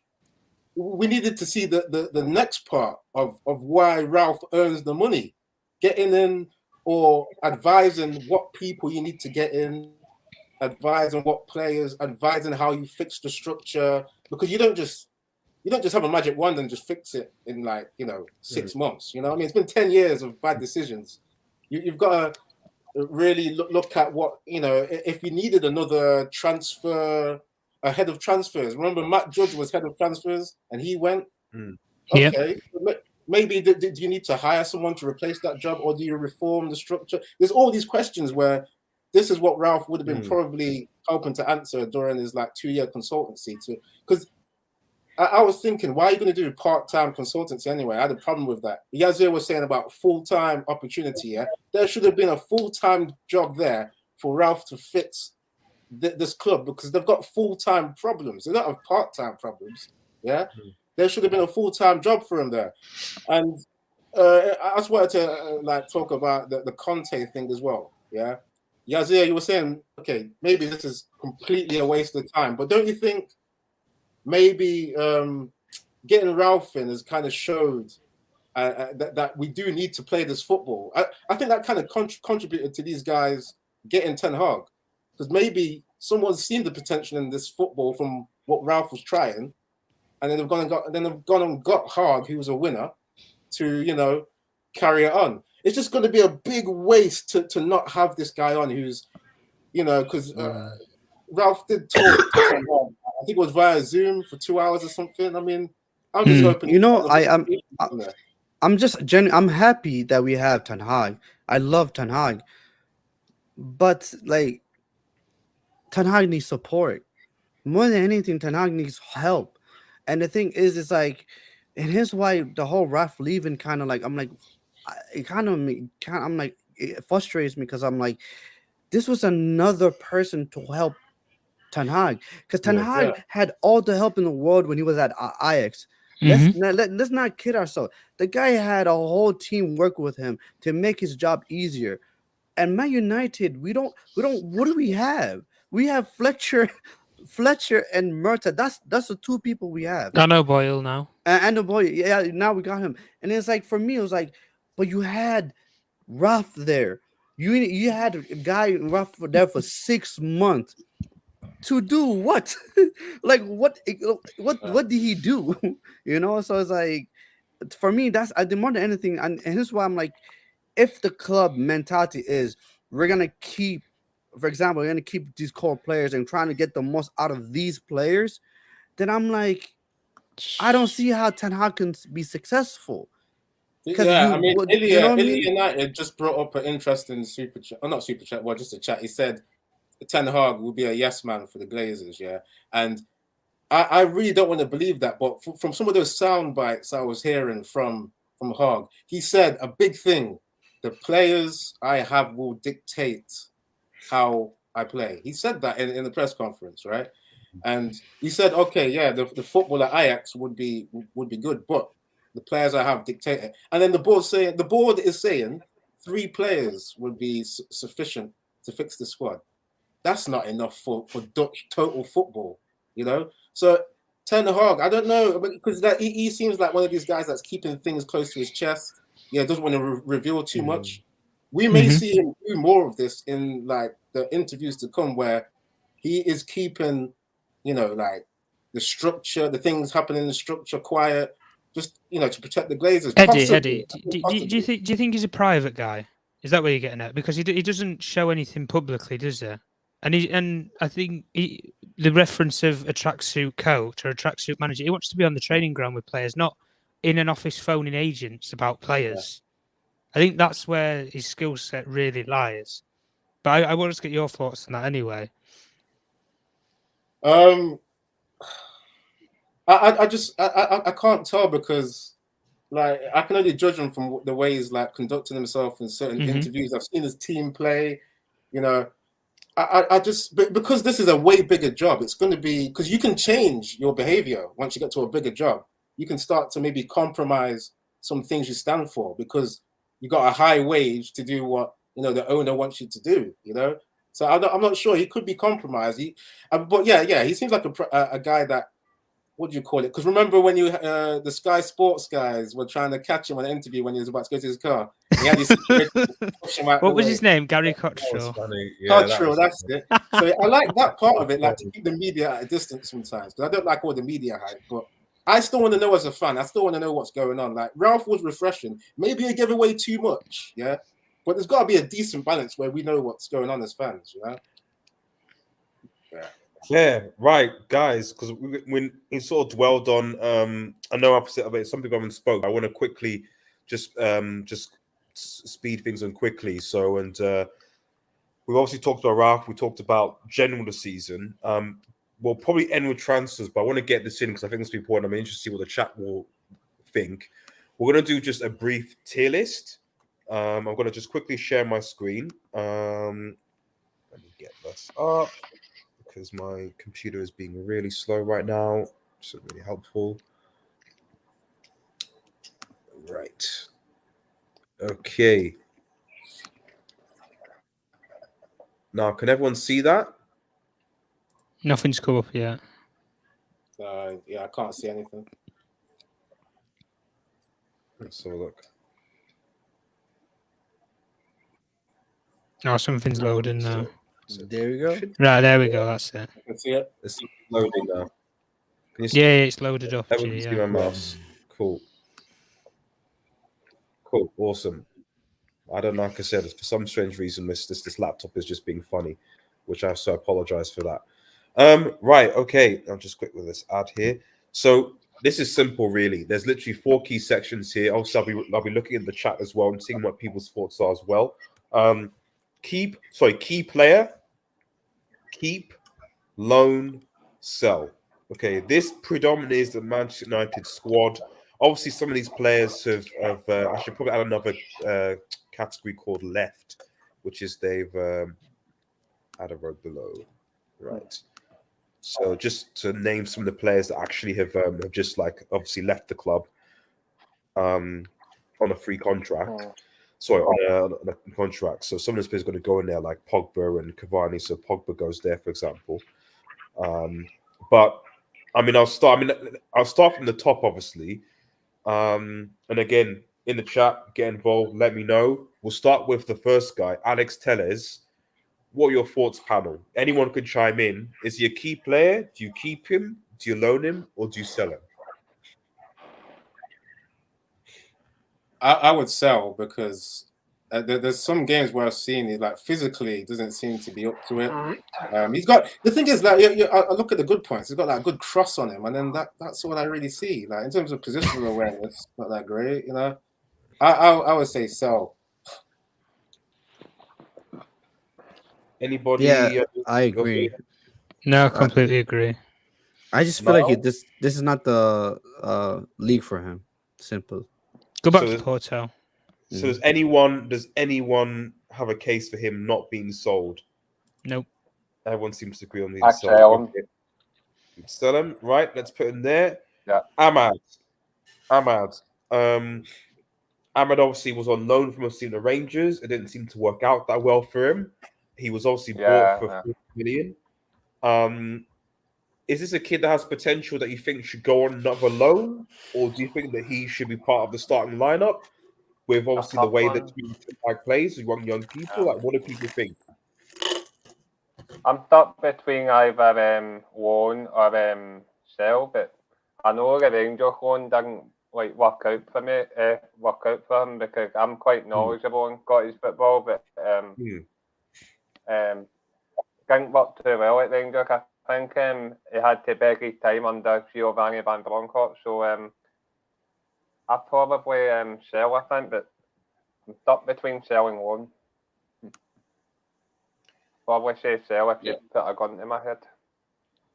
You know what? In terms of playing style, I don't really, from what I've seen of him, right? This is just from, because I've maybe not seen all of what he can do. But he doesn't seem like a dribbler. I want to see dribblers at United in terms of wingers. We deserve to be entertained as fans, especially after that crap season, yeah? Maybe he gets given a chance under Hag. I would say keep to see what Ten Hag can do with him, you know? Because he's been on loan already. I mean, maybe he needs another loan, but Megan says he could play Europa League. I mean, look at the players that's going, guys. Don't we need squad depth? That's true. We've got to think about squad. So when I use the term, I say the term sell, it's with the presses that it's not just starting 11, it's also squad, because we don't have a good squad full stop. So if you're saying you want to sell a player, it also means that this player isn't good enough to be a squad player, not necessarily not good enough to start. So I hear they would I'll keep him. So are we getting a mixture of keep or go out on loan again? Yeah, But RDS, we have to. I feel like as fans, I understand we have a horrible season. I understand that Ahmed had a terrible, in my opinion, not a terrible because he's been involved in somehow, some way, but from a lot of the games I've seen of Rangers, he has not played at all. So it hasn't been the best loan move. But we have to at least try to get the best out of some of these young players. Like we actually have to try. We can't just keep trying buying players and like, you know, hoping for the best. Like him and Palestri, at least give him a chance. So especially under Ten Hag, try to give him a chance. You never know. I mean, I think he's a talented player, but I mean, I would keep him. Yeah, I agree with that. We got to try some of these guys, man. You know what I mean? I want to see the potential. Okay, so I'm getting a general. Okay, I'm getting a general. We're gonna keep the guy. Maybe might not be ready yet, but certainly not in the sell, and with the depth, it looks like. So we're gonna put Ahmed on the keep. Now this fraud, Andres Pereira, is. I mean, he's actually back now, and I'm hearing things that apparently Ten Hag wants to give him a chance, man. Audience, he come has on. done it again. Even me, I'm starting saying, you know what? He has good techers, you know. He's good. He's got a Brazilian passport, and you say you're getting giddy in your chair. Oh, shit. He's got a Guys, you Brazilian. know. Got a Brazilian passport. We're going to get to Plesser in a second, actually, because you make some good points about him. But this guy, who's also South American man, he needs to be sold. Can we agree that he needs to be sold? Yeah. Sold, I Yeah. think, for me, yeah, Can mate. we agree? He's had his Yeah. time. You know, I just think that I'd be very surprised. I'd be very surprised if Ten Hag, maybe he can, but he's worked under maybe 4 managers now, and it's not worked out. Bro, I was just about to ask who actually signed him, like for United. He was an academy player. It was academy is player. it? Yeah. I've forgotten, man. Like, yeah. No, it can't have been that good It, then. really. No, it's also if Flamingo didn't even want him, then why are we keeping him? Like, you know what I mean? If you're not good enough for that, and them to the point where they didn't want to pay, I think it was like what, 2 million or something? Yeah, something exactly. crazy like that. They didn't even want to pay for that, then what's the point? Yeah. Why are we keeping him, you know? No, exactly. So that's easy. Yeah. Sorry, Pereira. You need to go. Anthony Elanga. I keep him. He's still young. Personally, I'd loan him. I would loan him. I want him to go to a league where he can boost his sort of, I guess, the end product sort of element. You know, somewhere like the Bundesliga where you play the high lines, you play the systems. You know, I need to see more. He's a brilliant young player and everything, but we've done this before with players where they have a good little spell, we gas them up. We did it with Rashford. Look how it's turned out. We've done it with Martial. Look how it's turned out. We do it all the time with players, especially our young players. Go and give him an opportunity somewhere where he's going to be guaranteed games. That's what I think. Because at this Man United team, he's not guaranteed anything. I don't think anybody should warrant any sort of guarantees after the season that we've had anyway. But go and give the young lad some chances where he can actually get some opportunities. Even try, maybe get him a Premier League loan. Even, you know, somewhere like a Southampton or a Crystal Palace or something. Get some experience in the league. It's a weird one because he's looked good on the he's looked good on the Ralph, like in terms of he has. Yeah, I will admit. Yeah. Yeah. So, Anton says keep. Is that Mega says sell or loan? I see that's both of them. Tom, you make very good points because I don't think he's good enough to be our number one starter, like especially on the right hand side. I believe I think we should do better. I know, I understand he's young, I understand, but then we need better than Elanga on the right, guys, and I would loan him out. We're thinking about obviously a squad as well. So we need to think about the fact that it's not just but he needs to play though. That's the thing, and hence where the loan comes in. I think he needs to play. He needs to play week in and week out. But I don't think he can. I don't think we will do that. I don't think he should do that in Man United. And I think it's better if he. I agree with Tom.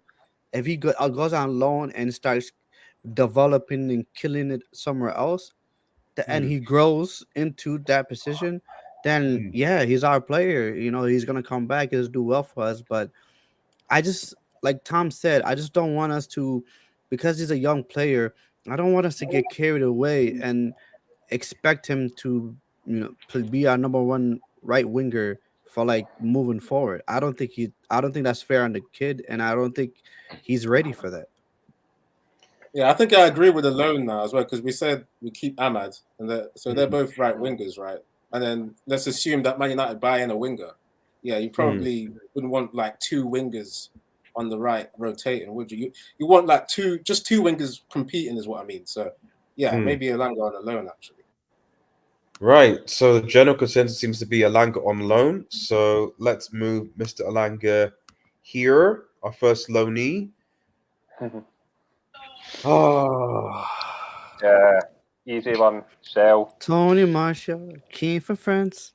Send him back there. He fucking Is it over for Martial? Is there no hope that his career can be resurrected under Ten Hag in his system, or is it just he's had enough chances? It didn't work out Sevilla. That's it. Coach number 4, guys. That's all I'm going to say. I think he had a off Shanky. I think personally sell him. I agree. Cut your losses. Anthony Martial has been the people that know me. They know my 2 favorite players at a period was Martial and Rashford. We have to sell Martial. Martial Man United has to part ways. We've tried and tried and tried and tried. We tried again and again and again, and it simply doesn't work. You know what? I'll say this, Yazir. Yeah, I've got to look at some of the points as in like Martial's not had like a proper coach since Van Gaal. That was his guy. That's when he looked the best. That's when his first season is when he was a cracking forward. The things he was doing. So it's like if he has another, because Ten Hag plays possession football, or that maybe this might be the coach to reinvigorate his career. But it's up to Martial to have the self. I mean, Mecca says one more chance, keep. I mean, it seems to I be would the only say, I would one. say keep. No, I feel like we have to move. I think Martial, Pogba, and all them guys. I just feel like that's the past. We got to move forward. That era's moved, I think. Yeah, we have to move forward, guys. Okay, it looks like it's 50-50 for Martial. Let's see if anyone. Oh, shout out to Roy, man.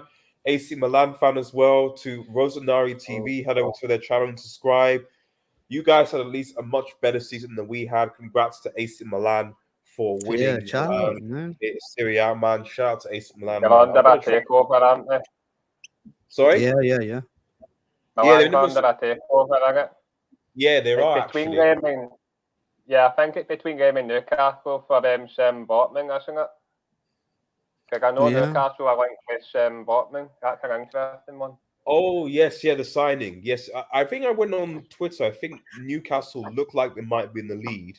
But yeah, we'll see really. But 50-50 between them and Newcastle, wasn't it? You'll be linked very big in Newcastle.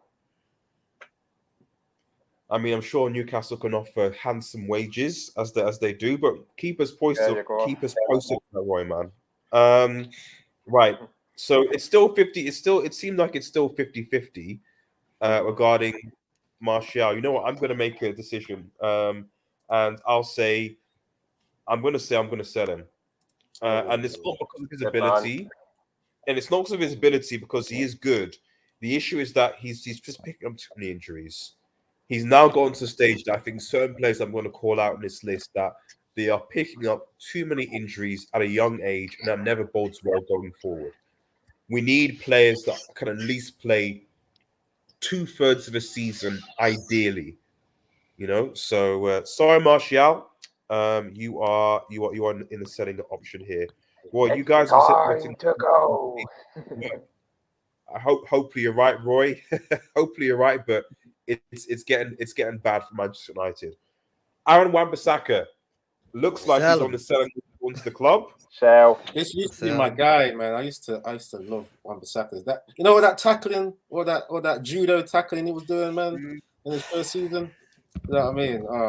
But yeah, we're moving past that style, aren't we? Where we just tackle and counter attack. So it's got to be sell. Because you can't control the ball properly or progress the ball, isn't it? It's funny how there's no one in the key player category yet. Axel is he's leaving. He's leaving. He's gone. He's leaving. They've already announced. That's so sad, though. It's so sad. Like Axel Tuanzebe, I thought he was going to be an amazing player. I know. I still remember when he pocketed Neymar and Mbappe, man. And then after that, it was like. The Saka was part of that too. Remember? You know, that's another thing about the whole lonely thing. I think if he would have stayed with, he should have stayed with Villa. We took him back for whatever reason. We brought him back because he was promoted with Villa. Then we was worried we wasn't going to get Maguire over the line. That's why we did it. Wow. It's just dumb, sometimes I just feel like that messed up his development, because he didn't play much at Man United. So fair enough. Moving on. Brandon Williams. He's obviously served Norwich. He's not really, reached the heights. Is it time now that you basically cut our losses with him and say, listen, we can still probably get a good fee for him for a championship side, as opposed to loaning him out again. For example, a Nottingham Forest, for example. Yeah, maybe, yeah, exactly. Well, yeah, what's his wage again? Ain't he on like 80 grand or something ridiculous? Yeah, he's on quite a bit. Who's paying that, like in the championship? Is there many people that are going to pay for that? It'll be the teams that want that can afford promotion, that get those parachute payments. So the Burnley, the Watfords, all those teams that get parachute payments in the Premier League when they get relegated. I actually like Brandon Williams. I don't know why, but I do. I just unless we like buy another left back, I don't know. I mean, we have if we're gonna sell Telles, and Luke Shaw is injury prone, we probably need another left back. So, I mean, I won't mind bringing back Brandon Williams for like a season, for now, since we obviously cannot buy a whole new team. Apparently, we're only gonna buy 3 players. I mean, unless we promote a player. I mean, what happened to Ethan Lard? Like, what's happening to that? I mean, I don't know. But I would generally. He was on loan, yeah. Is he coming back, or is he going to be? Is he going to be? Bournemouth or something like that, wasn't it? Yes, it was Bournemouth. I think it was. Yeah. Ethan Lard. Yeah, he was with Bournemouth. Yeah, we Scott Parker. So I don't know. I mean, decision. Are we selling him or loaning him or keeping him? What are we doing with this team? I'll just loan him back. I think he needs first team football. I think. So loan him. Club. Yeah, loan him then. Okay. Okay. Yeah. Okay. Bruno Fernandes. I mean, so. I agree with that. I agree. I don't think he's going to be able to play Ten Hag's football with the way he's so erratic on the ball. He just, you know what I mean? He likes the hero ball too much. We've seen it. I don't know. I'd say so. Guys, we got to keep him, man. We need players. We need to put someone. We got to think about the squad, unfortunately. We had to bring out a team, guys. I just want to get rid of half this team, man. That's true. I'm not having the foresight for the squad at the moment. I mean, we can say. I don't think there's anything wrong with saying a player isn't good enough and should be sold. I think the thing is that what we need to, I guess, establish is that is this player at least good enough to be part of the squad?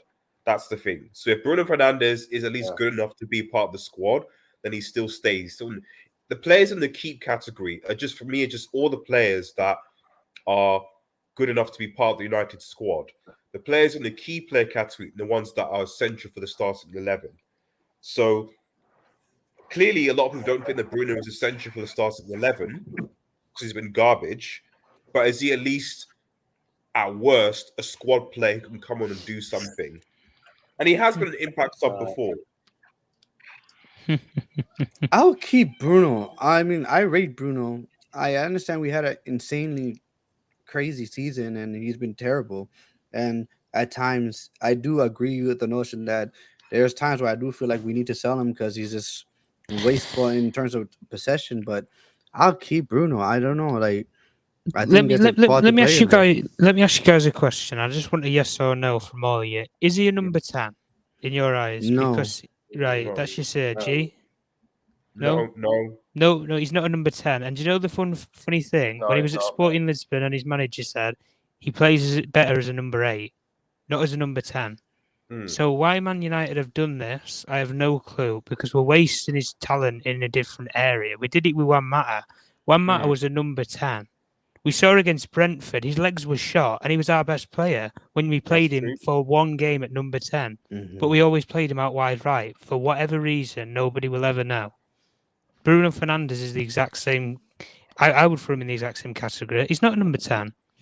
And if you play him as a number 8, you can discipline players who play that position because they have to keep the ball. They are not the advanced player. They have to keep the ball. And if you can't keep the ball, then you don't make it. Tom, he seems like a false nine at times. Like the way you see the way he Yeah. I presses get that past the point as well. forward. Yeah. He presses past the forward a lot of the time. And he doesn't like to trap back. You know, it just seems like it's a weird position that he plays. Man, Yeah. But it worked under, because he worked under Oli because we had Martial. The thing is, like, people in his, I might be the only one who might believe this, but I feel like there was, especially when we did very well, it was because of Martial playing as a number 9. Because when Martial played as a number 9, he didn't occupy the number 9 role. He was not a target man. He would literally drop in deep. He would literally link up play, which allowed both Greenwood and Rashford to literally run into that space along with Bruno, and it worked. We almost played with a front 4. And in that sense, Bruno Fernandes almost played, instead of a 10, he played like a second striker. That's what he had played like. He had almost played like a false 9. That's how we played. But like Tom said, is we have a manager now in Ten Hag, which I believe we're gonna have more structure, and I believe he can coach Bruno better than Oli ever did. Where he can be like, listen, I need you to be more disciplined. This is how you're gonna be more disciplined. I genuinely believe that the reason why we've seen Bruno play the way he did it for Man United is because that's how we wanted him to play. And I don't know if I'm making any sense or not, but yeah. I just think he was given a free role on the Ole. I think Ole said, "Come and do what you did at Sport in Lisbon." That's it. Do what you want to do. Yeah. So what are we saying we're keeping him just at least our necessity, it seems. Okay. We'll put him on the bench. You should have a category for bench. I mean, that's still that's still squad though, isn't it? You know, like a squad player is going to be on the bench. You know what I mean? So yeah, that's it. This is just for people that we think need to are part of the squad. But Ronaldo, obviously, he's got a year left. Is he? Yeah, keep him. Is he a key player? At least a year or 2, yeah. I think he's still quality. Still get that quality. Yeah, I'd put him as key player, to be honest. Okay. Yeah. No debates there. And then everyone in the chat thinks about him. Filthy fella clip. Shout out if you knew. Yo, thank you for joining in, buddy. No. Bruno is a pre-season wonder. What's that? One season wonder. Or a one-trick pony. Ronaldo key player. Yeah, a lot of people are saying look like they're saying Ronaldo key player. Go Ronaldo key. Okay. Yeah, 100%. Right. Daniel James obviously no longer at the club anymore, so just put that there. No, you get weak good. David De Gea. Is David De Gea a key player? We got to keep him. Because look at the saves he's made like last season. Now he kept Man United in crucial moments in games. Key players, Okay. I think even under Ten Hag, there's a lot of people that don't like De Gea, and I don't disagree with them. De Gea sometimes is very annoying because he doesn't come off his line, but I feel like under Ten Hag, you're gonna probably see a better David De Gea. Box says De Gea, I would sell 100%. I've served the club well, but we need on. Okay. I've got an issue with his distribution. I'm sure a lot of people. I've heard a lot of people talk about it too. Like his passing from the back is not. It's not great. I've seen him. It's not great. Does it even exist? From the other team by giving the ball away from a goal kick, and then the other team just immediately puts Man United under pressure, and then he has to make a save. Like some of his distribution has led to him having to make the saves as well. So he's got to sort out that distribution. I don't even think his distribution exists, to be honest. I really don't. I don't see it. And even if we're going to play this high line, I don't see him coming 30, 40 yards to try and take somebody out if we need to. Well, he has to. He has to. But I don't see it. Yes, he might have swept under LVG. How many years ago was that? What, 4 or 5 years ago? But also, Tom, like we always forget that one of his best seasons was under Van Gaal. Van Gaal it's like, you know what I mean, like possession-based football. I believe De Gea can do it. Maybe he just doesn't trust the players in front of him. and he's like, you know what? If I come out, I mean, I don't know. I don't know. These guys have to develop the trust, man. You know, if especially if Ten Hag's All right. tactics are going to So work. is he? So from what I understand, the key is that like he's going to be he's either in the key player or key category, but it's probably going to be in the key player category in terms of just that we, at least for now, we need him. Is that reasonable? Mm-hmm. Well, we're counting out Henderson as fair a enough, key player. Maybe Henderson could be a key replacement. I don't know. I'm not sure. He's on the 100K. You know, it must be worth something. On the 100K. Is Surely he Henderson the must be key good. player? Is Henderson? Do we really think he's going to be staying next season? No, sell the guy. I'd Man. sell because I know he's been linked with Newcastle recently. Because there's a few Newcastle channels like talking about it. Yeah. So I'd probably sell him for 15 football. I sell Henderson, man. I sell Henderson. I don't think he's going to get a game next season. There's no point in him holding bench for a while when he's never going to play. Diego Dallo, that's an interesting one. I will sell. Being sold. I will sell him tomorrow. Who's going to be our right back? Yeah, we've already sold Wan-Bissaka. We already sold Wan-Bissaka, and Brandon Williams gone out on loan. Guys, I don't think he's good. Okay. To be fair to Wan-Bissaka, I think Wan-Bissaka is a lot better defensively than Dalot will ever be. But the only thing I like about Dalot is like he's just a better footballer than Wan-Bissaka. But at the same time, he doesn't give us anything moving going forward as well. Like we don't get anything. What I don't understand what we get from Dalot. We don't get anything from him. I don't think he's a good right back. You know what we get, Yazir? We get a lot of shots that just go nowhere and crosses that go nowhere. Exactly. Well. So it's like he doesn't help us going forward. He's so suspect defensively to a point sometimes it's embarrassing. Like he literally cannot defend. And you're like, okay, then what's the point? Like I understand he's a better footballer, like he's a better passer, he can dribble with the ball, he can carry the ball. But at the same time, it's like it's not effective for us. So we don't gain anything from it. So I will sell him and I will literally buy like a new right back. I will buy a new right back. But then who's the extra guy that we have?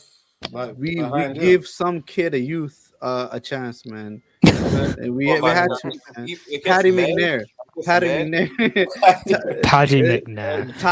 Tyler, you know, was it Blacklit is his name? Yeah. Tyler Blacklit, yeah. We gotta give some kid a chance, man. Yeah.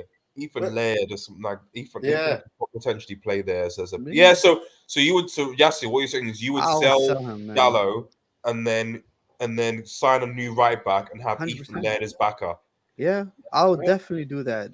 I like that actually. Yeah. Right. Dallo is being sold. So I mean, Ilya even says, Mega says keep. Dallo says, I said give a chance, but nah, sell him. A lot of people saying sell him. No, Wan-Bissaka isn't great defensively. He's better than Dalot, basically. That's why you can't sell 20 men. It's difficult. Shout out to Mo as well. Big up RDS and the panel. Thank you, Mo. Really appreciate you tuning in. Remember, for those who just tuned in, like the vid. It goes a long way. We've still got quite a few to cover actually, so I'll try and be quicker. Okay. Van der Beek. He's going to keep him because he'll better Ten Hag system. Wait, hold on a minute. Where's the bench? I don't see the bench column. Where's the bench? That's what I was saying. That's what the keep is. Where is the bench column? Yeah. I wasn't even thinking about it. I wasn't thinking about it at the time. The keep column consists of the bench and the starting 11, and the key column is the players that are essential to the. But yes, I get what you're saying. Tom.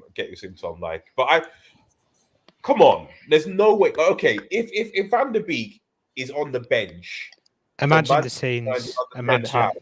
Then there's something wrong. Then this is something that's in the club. This is Fletcher. This is something else. There's no way that Ten Hag, who relied on Van der Beek in his Ajax squad, is going to bench Van der Beek for McTominay or Fred, but definitely not McTominay. Right? Yeah, Really? man. I mean, he's got to just get in there because he's one of Ten Hag's students, man. Especially if you want De Jong, Yeah, I mean- especially if you want De Jong, you know. So are you got to play? Because if you want to play De Jong, if you want to sign De Jong, because he clearly wants him, Yeah. are you going to play De Jong and Van der Beek as a double pivot? Because you can't. I just don't see him. I'd love. dropping- Do you know what I'd Go on. love to see? If we do get De Jong, I'd love to see De Jong and Bruno play the pivot and play Van der Beek in the attacking role like he did at Ajax, where he was picking up the spaces and the holes. Yeah. But the only problem with that is we say we need a natural defensive midfielder. Mm. We know Bruno Fernandes is not a defensive midfielder, and we know Frankie de Jong isn't. No. That's the only problem. But with Yeah. Erik ten Hag's teams, and especially in that team that he had so much success with Ajax in that Champions League winning team, where was the designated defensive midfielder in that team? I didn't Yeah. see You know them. what- I you know didn't see what, them Tom? have one. They played with You two know what? eights. Tom, I've seen Ten Hag like coming to the end of his season that he just won the Eredivisie, he was playing a 4-1-2-1-2. So I would love to see that because I love to up front. But in terms of like the midfield you're talking about, it'd be great if we had a defensive midfielder and then De Jong and Van der Beek as like the eights, you know, because they can play there as well. They're very versatile. You know, I want to see that. Kind of system. Wasn't I Frankie hate the playing double DM pivot. last I night can't for deal Holland? with that. What's that? Go ahead, Was Frankie de Jong playing DM last night for Holland? I don't know. But Okay. also, like, guys, I also believe. I don't know, man. Bruno's a conundrum. I maybe he's like our Dusan Tadic for Ten Hag, where Ten Hag plays them in different roles. Where I remember because like Dusan Tadic played as Actually, sorry false to nine. interrupt you, Yassir. We've still got quite a few places to go through, so I should probably just mop on some. We could discuss about this for ages, but we still got, I think, half the squad left. Cavani's There's so many problems in the team, RDS. You know what I mean? It just makes you want to. Bailly's leaving as well, G. Power stream. It could be because You can get rid of Bailly. You can get rid of Bailly as well. Bailly's going to be over. Palestra, we agreed earlier. Same with Ahmad for keep or loan, didn't we? Probably. I would keep Palestra, guys.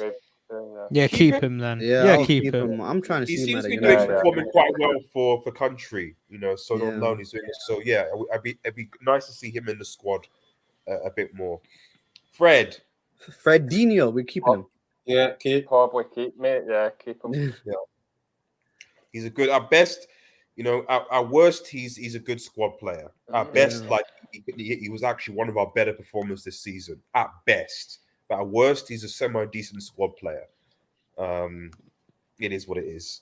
Hannibal, loan for me. Yeah, I'll loan him too. Where does he play again? Is it right back? He plays midfield. He plays midfield, yeah. Midfield number 10, Papa, He's like a box-to-box type player.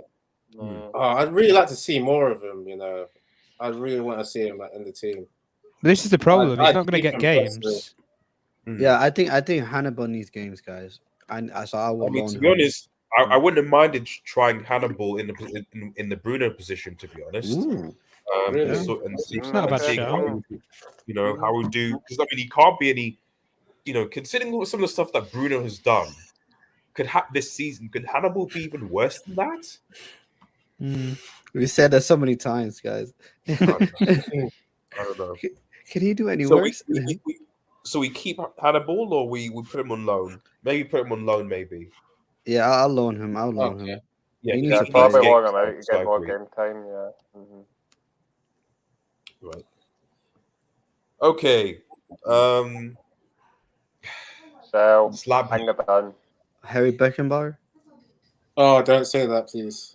It's not even funny as a joke anymore. It's just so bad.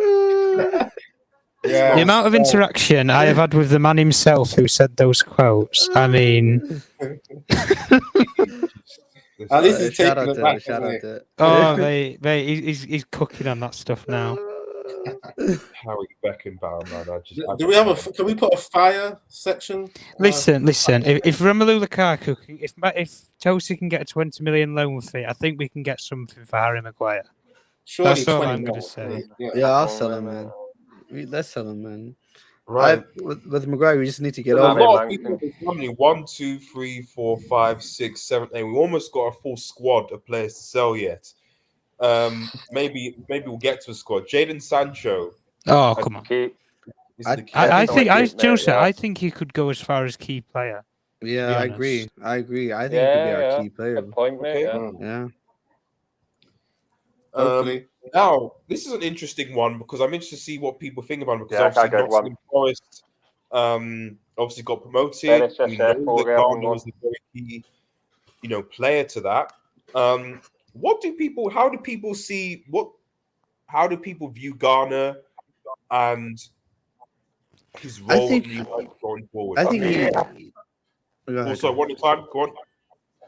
For me, I got very successful one spell at Nottingham Forest and helped them to get promotion and he worked with a great manager and Oh, wait, sorry, no. Is it just me or is he like a Dalek?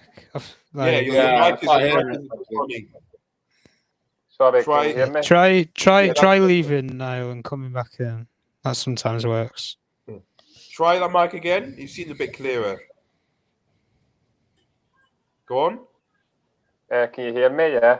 Yeah, that's better actually. Yeah, there we go. I was saying I'd probably keep him because he had a successful loan spell at Nottingham Forest under a good manager and Steve Cooper. So I'd probably put him keep or key player because I think Ten Hag want to have a look at him during pre-season. 100% agree. 100% agree. Yeah, we need. I feel like he had like my friend said there. He had a fantastic loan spell. I feel like he earned the right to play for Man United. To be honest, I think to be you got to honest, give him a chance. I'm Yeah, not convinced. they keep as well. I'm not convinced that Manchester United are going to sign 2 midfielders. Mm. Because we obviously lost Pogba and Matic, so right now we only have 4 in Fred, McTominay, Bruno, and Van der Beek. So when we need at least 6, I'm just not convinced United at best will sign 1. I highly doubt 2. So if that's the case, Ghana for me has to come in at the very least. He can be a replacement for Matic until he finds something better. Red Devil, we don't have midfielders anymore. Literally, like we don't. We only have 3 midfielders, and that's Bruno, McTominay, and Fred. That's it. Matic is gone. Pogba is gone. Mata is gone. Even though we never played them, who else is there to play midfield for us? One injury, we're down to 2. So it's like we need bodies. We need players. Yeah. So yeah, hence why I agree. Let's keep Connor, man. Let's see how good he is. Yeah, I agree with that as well. Right. Okay. Let's put Garner in probably the only positive for United this season. To be honest, he wasn't even playing for us. 100%. So let's put James Garner in the key Jimmy category. G. Jesse Lingard is obviously gone, so Deuces. him. So is Juan Mata. Lee Grant as well. Lee Grant is Lee gone. Grant has also gone as well. Yeah, he's gone. Luke Shaw. Luke Shaw.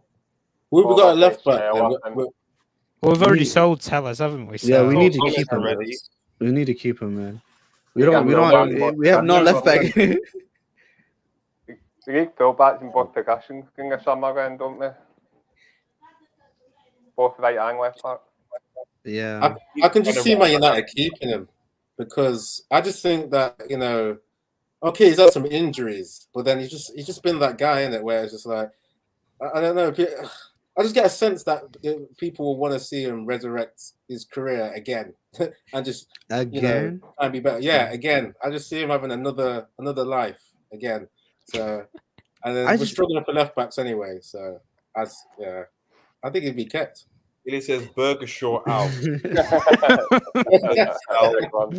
I just I don't think we're gonna bring in both a left back and a right back. So no. We need a player who primarily could play both.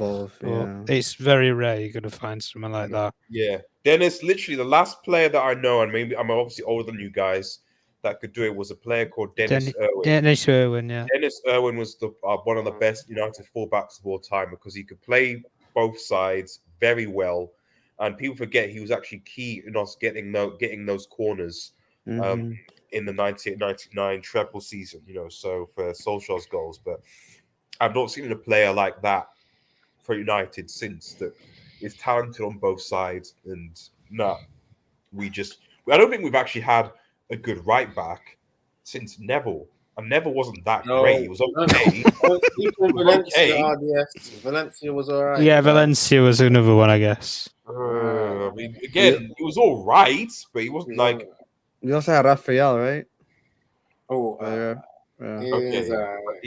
Yes, relax. No, I mean, just naming right backs we had, Relax. Wan-Bissaka, Right, so it's Delaware. Shaw's in the sell category, then it seems. People are like, okay, get rid of Burger Shaw. Have we got a squad of sell players? Like 1, 2, 3, 4, 5, 6, 7, 8, 9. No, 2 more. We've sold both our left backs there, RDS. We need to keep a left back. Who do we have? Okay, so who do we have as backup potentially? You've got Alvaro Fernandes in the academy. Okay, he's a good young player.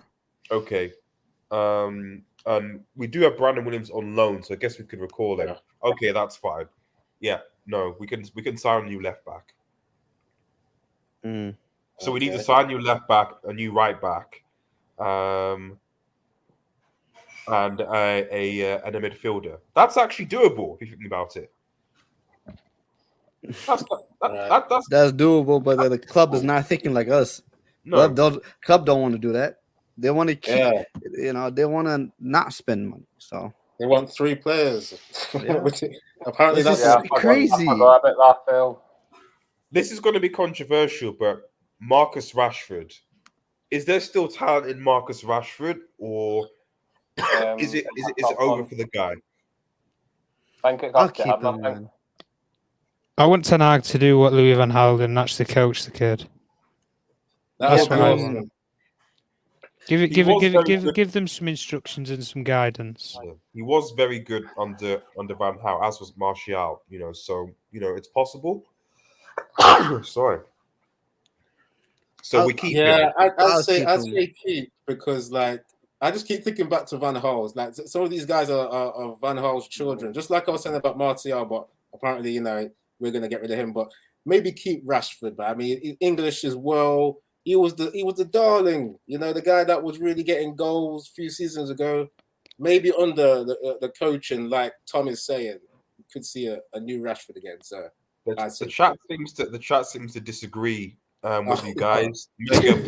Yeah, all of them, they're still in the chat. Sell now, Rashford. They're not just disagreeing. They've got the caps lock on, shouting. I generally believe. Well, Box is a good point. If we're selling Shaw, then we have to sell Rashford, and that's a fair point. We're not selling Shaw, though, are we? We are selling Shaw. We're selling Shaw. Yeah, we have added him, haven't we? I forgot about that. No, I just feel like, if Ten Hag can actually work with Rashford, there is a player in Rashford. Like the notion like Rashford is like a unbelievably terrible, one of our worst players we ever had. Like people are going too extreme, No, of course. What I mean? So like we also have to give. This season has been an insanely crazy season. No one has played well this season. I don't want to make that an excuse, but at the same time, like, we do have a new manager, and we need to see what the manager can do with some of these players. We can't sign a whole squad.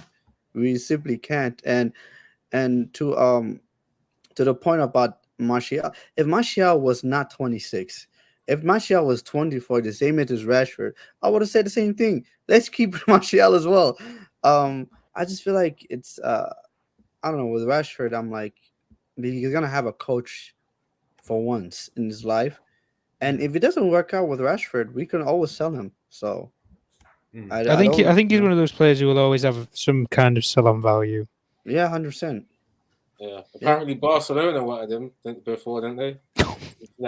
Barcelona want everybody, man, and they don't even have finances to register players. That's what I don't. I know. That's Right, mad. let's quickly dash through the rest. Not really going to dwell much on Greenwood, to be honest. I think it's pretty obvious what's happened there. Okay. The man of the Matic is Moving leaving on. already. Yeah. the man of the match is gone. Phil Jones. Oh, come on. He's a key player, lads. Come on. He's a key player. Jonesy, what do you do with Jones? Phil I mean, Jones. I'm not going to lie. To be honest, I actually think that Jones should That actually cameo have- against Wolves. I mean, come on. It was a good. It was solid. That was a good He game. definitely should have had more start over Maguire. Yo, shout out to the fan for base me. for that though. I know Our fan base get a lot of abuse, but bro, when Phil Jones came out to play that game and the way the fan base cheered on him, man, shout out to the fan base, man. But I will sell Jones, but Has Phil Jones ever been in a game when we conceded 5 goals? no. Well, he Four wasn't goals. 4-0 against Liverpool, wasn't he? No, Not he 5, wasn't. No, 4-0 against Liverpool at He Anfield. didn't. He didn't play. He didn't play against Liverpool. That was At Anfield, he did. Yeah, that he was did, didn't he? Maguire. He did it at Anfield, yeah, that Anfield. was Maguire and Lindelof. Did we play back 3 that game? Yeah, we played back 3. Yeah. We played Or did Wan-Bissaka he and play in the back? Telles. Yeah, I think we Yeah. played back 3 or back 5. I can't remember. We played one of them anyway, and Jones played. Yeah, I remember that because we played the back 5, but then we tried to Unless press a little Jones bit came anyway. It was all over the place. Yeah, and then Ralph took him off after the second half. Yeah, he was subbed on. That was it. Yeah, boxers. He was at Liverpool at 2-0. He was subbed on, I think. Yeah. So what you're saying, RDS, you're trying to keep him? I mean, yeah. He's probably should be sold, but if we only have Varane, and even if we sign another Listen, centre back, which is fine, if we with could Timber, sell- for example, If we Lindelof can is sell probably Jones, so you need 4. So keep Jones as 4th choice. That's what I think. Keep him as if we're going to get Timber, we're going to have Varane, and Lindelof is probably still going to be there. Then yeah, keep Jones as 4th choice. do you know Man, how hard bring it's selling? Baby back in, man. I'm not trying to see him. I'm done with him. You know how hard it is to sell Jones, though? Do you guys know how hard it is to sell Jones? Even in FIFA, I couldn't sell Jones. Like literally, it was like I don't know if you guys ever played career mode in FIFA, but I Yeah. sold them, and then like I get an email saying, "Oh, talks has breaking down, the deal have fully collapsed." I'm like, are you kidding me? Yeah, it's impossible to sell him, man. At least the game's realistic, man. It seems like Yeah. some people would regret that decision getting in Jones. Because he was He's supposed to leave last summer, injury-prone as right? well, so, yeah. If I'm not mistaken, wasn't he like potentially going to leave last summer, but then the deal kind of broke down or something like that? Yeah, he was going to go to Derby. We were waiting Rooney, Yeah, and Rooney pulled the plug on it. I mean, Ilias, people always keep on saying that. Why don't you try Jones at CDM? Because he did. Wasn't under Van Gaal he played there a few games. If I Yeah, remember. him and Fosu Like, if we can't get this, yeah, and he didn't do a bad job. So I mean, if we don't get a CDM, do you try Jones at CDM again? Even though he'll be probably bad at it, but for squad depth. Listen, there's always pre-season. United, I don't know. Ilya United has put lol at the end, so I don't know if you're serious about that. There's always pre-season, guys.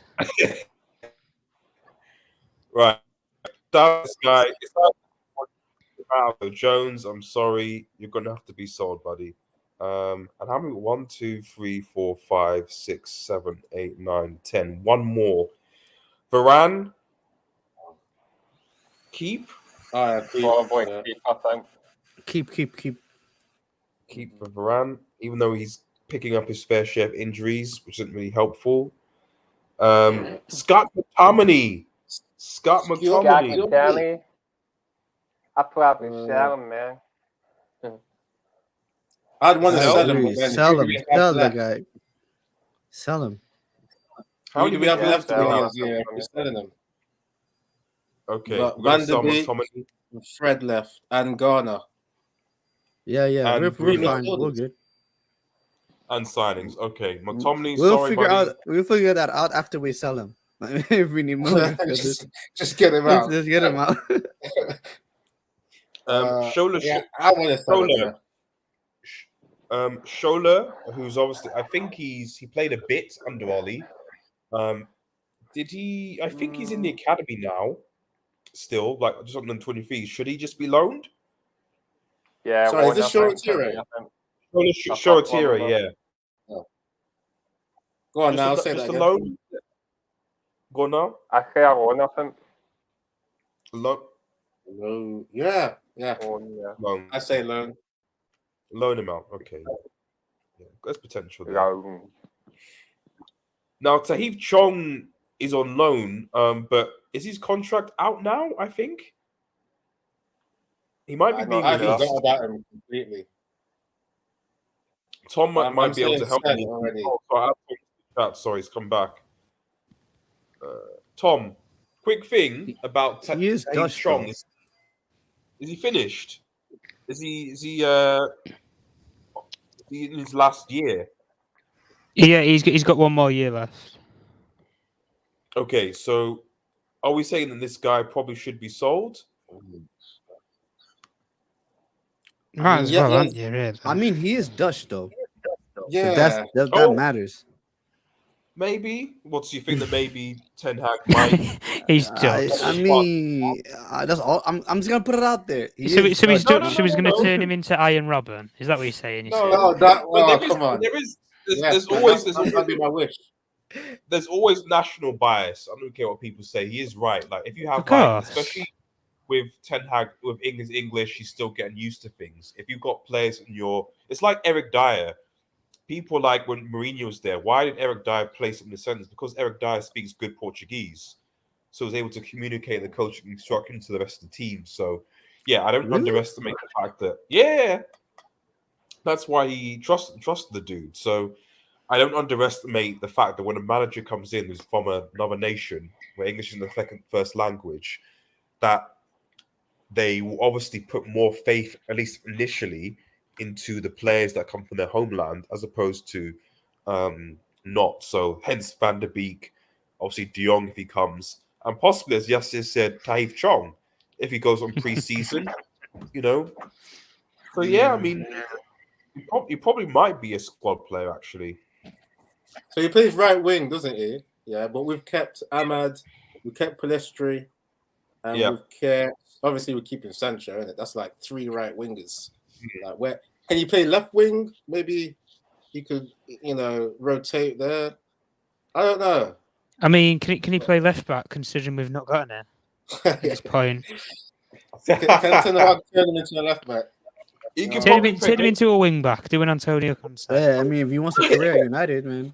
He wants to turn him into a wing back. Well, let's at least put him in the keep for now because you just don't know what, given his literally just to his Dutch connections, what Ten Hag actually might do with him. Didn't he get like a serious injury when he was playing for? I think it was loaned out to Birmingham, and he got like a knee injury, and he was out for. I think so. Yeah. He is quite injury prone. To be honest, he is. He is.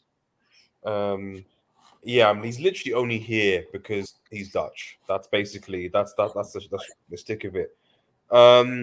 Another guy. I forgot about this dude, Mengi, who was another centre back. We're talking about centre backs. Mengi. Should he have more of a shot this season? I'd say keep. We've just got rid of Maguire and is Jones. You've got rid of Jones, haven't we? Yeah, Jones and Bailly too. So and Bailly, yeah, we need to see what he's got, man. Come on, I mean, when I saw him in the Champions League game, he got a little cameo in that against was it Young Boys at Home? I think he played. Do you think it's worth him going out on loan again? We need centre backs though. We need We've already got Varane, we've got Lindelof, we've got we know we might one centre back. We've got who else do we have? Okay, we know we sold Jones, haven't we? just Yeah, got we Brand sold Lind- Jones already, haven't we? We're keeping Lindelof, so We're keeping him stats 2. We might sign another one. We might get Timber, so that'll be, was that 3? Is it? Timber, That's yeah, that was it. 3, Yes, that's 3. So 4 at least. So yeah, okay, maybe promote Mengi then. Yeah. yeah, wanna keep him then. Yeah. Okay, here we go. Right, Tom Heaton is just a key. I think that's I'll self-explanatory. keep. Yeah, he's backup keeper, and you can't Backup do much keeper, there. Oh. No. And then Victor Lindelof, Oh. I assume is easy. It's just he's key. I think Yeah. he's Yeah, I'd agree. you keep him. Yeah. Ideally, I would have sold him, but that's just me. I would have sold him and Maguire, but it is what it is. I guess. Box says Mengi lost. Sorry, is it? Yeah, Mengi lost his place in Birmingham side last season. Needs a good loan for 1 year. That's a fair point. And he barely played in the championship. That's not good. I'm just going off when I saw him in that Champions League game against Young Boys. He looked strong. He looked like he's got some pace as well. He looked like he can be molded by a Ten Hag coach. But yeah, I mean, if he's doing bad, no. Ilya says we sold all players. United will play only with 7 players. We have sold quite a few. How many? 1, 2, 3, 4, 5, 6, 7, 8, 9. We have essentially sold an entire. And we've sent 4 out on loan as well. And we sent 4 out on loan. So we've almost decimated the entire squad. And obviously all these players below have left for various different reasons. So this is United's squad. Not only do we have to replace 1, 2, well, okay, Darren James not, but 1, 2, 3, 4, 5, 6, 7, 8 players that have left Manchester United this season. Yeah, that's crazy. Then we want to sell these dudes. They left on a free, by the way. Let's put that also out there. They left on a free. Exactly. We've needed this for years, though, guys. We've needed this cultural reset and clear out, and we've never done it. Yeah. Imagine if Ralph was still here, man. He would have really influenced this big change, you know. Maybe this is that conversation that they had. Probably not, Brody. Yeah. Ralph wasn't getting listened to, man, in that conversation. Bring back Smalling. Well, Smalling is doing his thing in Roma with Jose, and I think he's loving life there. I don't think Smalling would want to come back, to be honest. He's just won the Conference League. Yeah, brilliant. Isn't this worrying? Like, this is so worrying. This is our squad. This is our squad. Den Hag has a massive job in his hands. Massive job. And again, that's why I was so upset when Ralph left, because like, bro, you would Ten Hag, even if Ten Hag said he didn't want Ralph, bro, I'm like, that's stupid, because you need all the help you can get. Yeah. I mean, just as we round up, because we've been going on for a while, like, obviously we've done this to this, we've seen what we wanted, so it's probably reasonable to assume that United need to sign at least 6 players in key positions. What players do people, and like I said, we'll just end with this, people think that United are realistic targets for Manchester United to get to fill these key positions?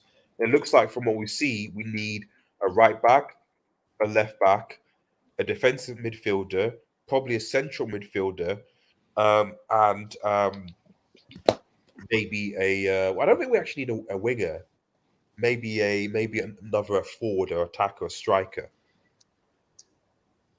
So I want to see an extra winger, because like I was saying, we need to see some dribblers. I don't think we have enough dribblers at all. We just have people that can run.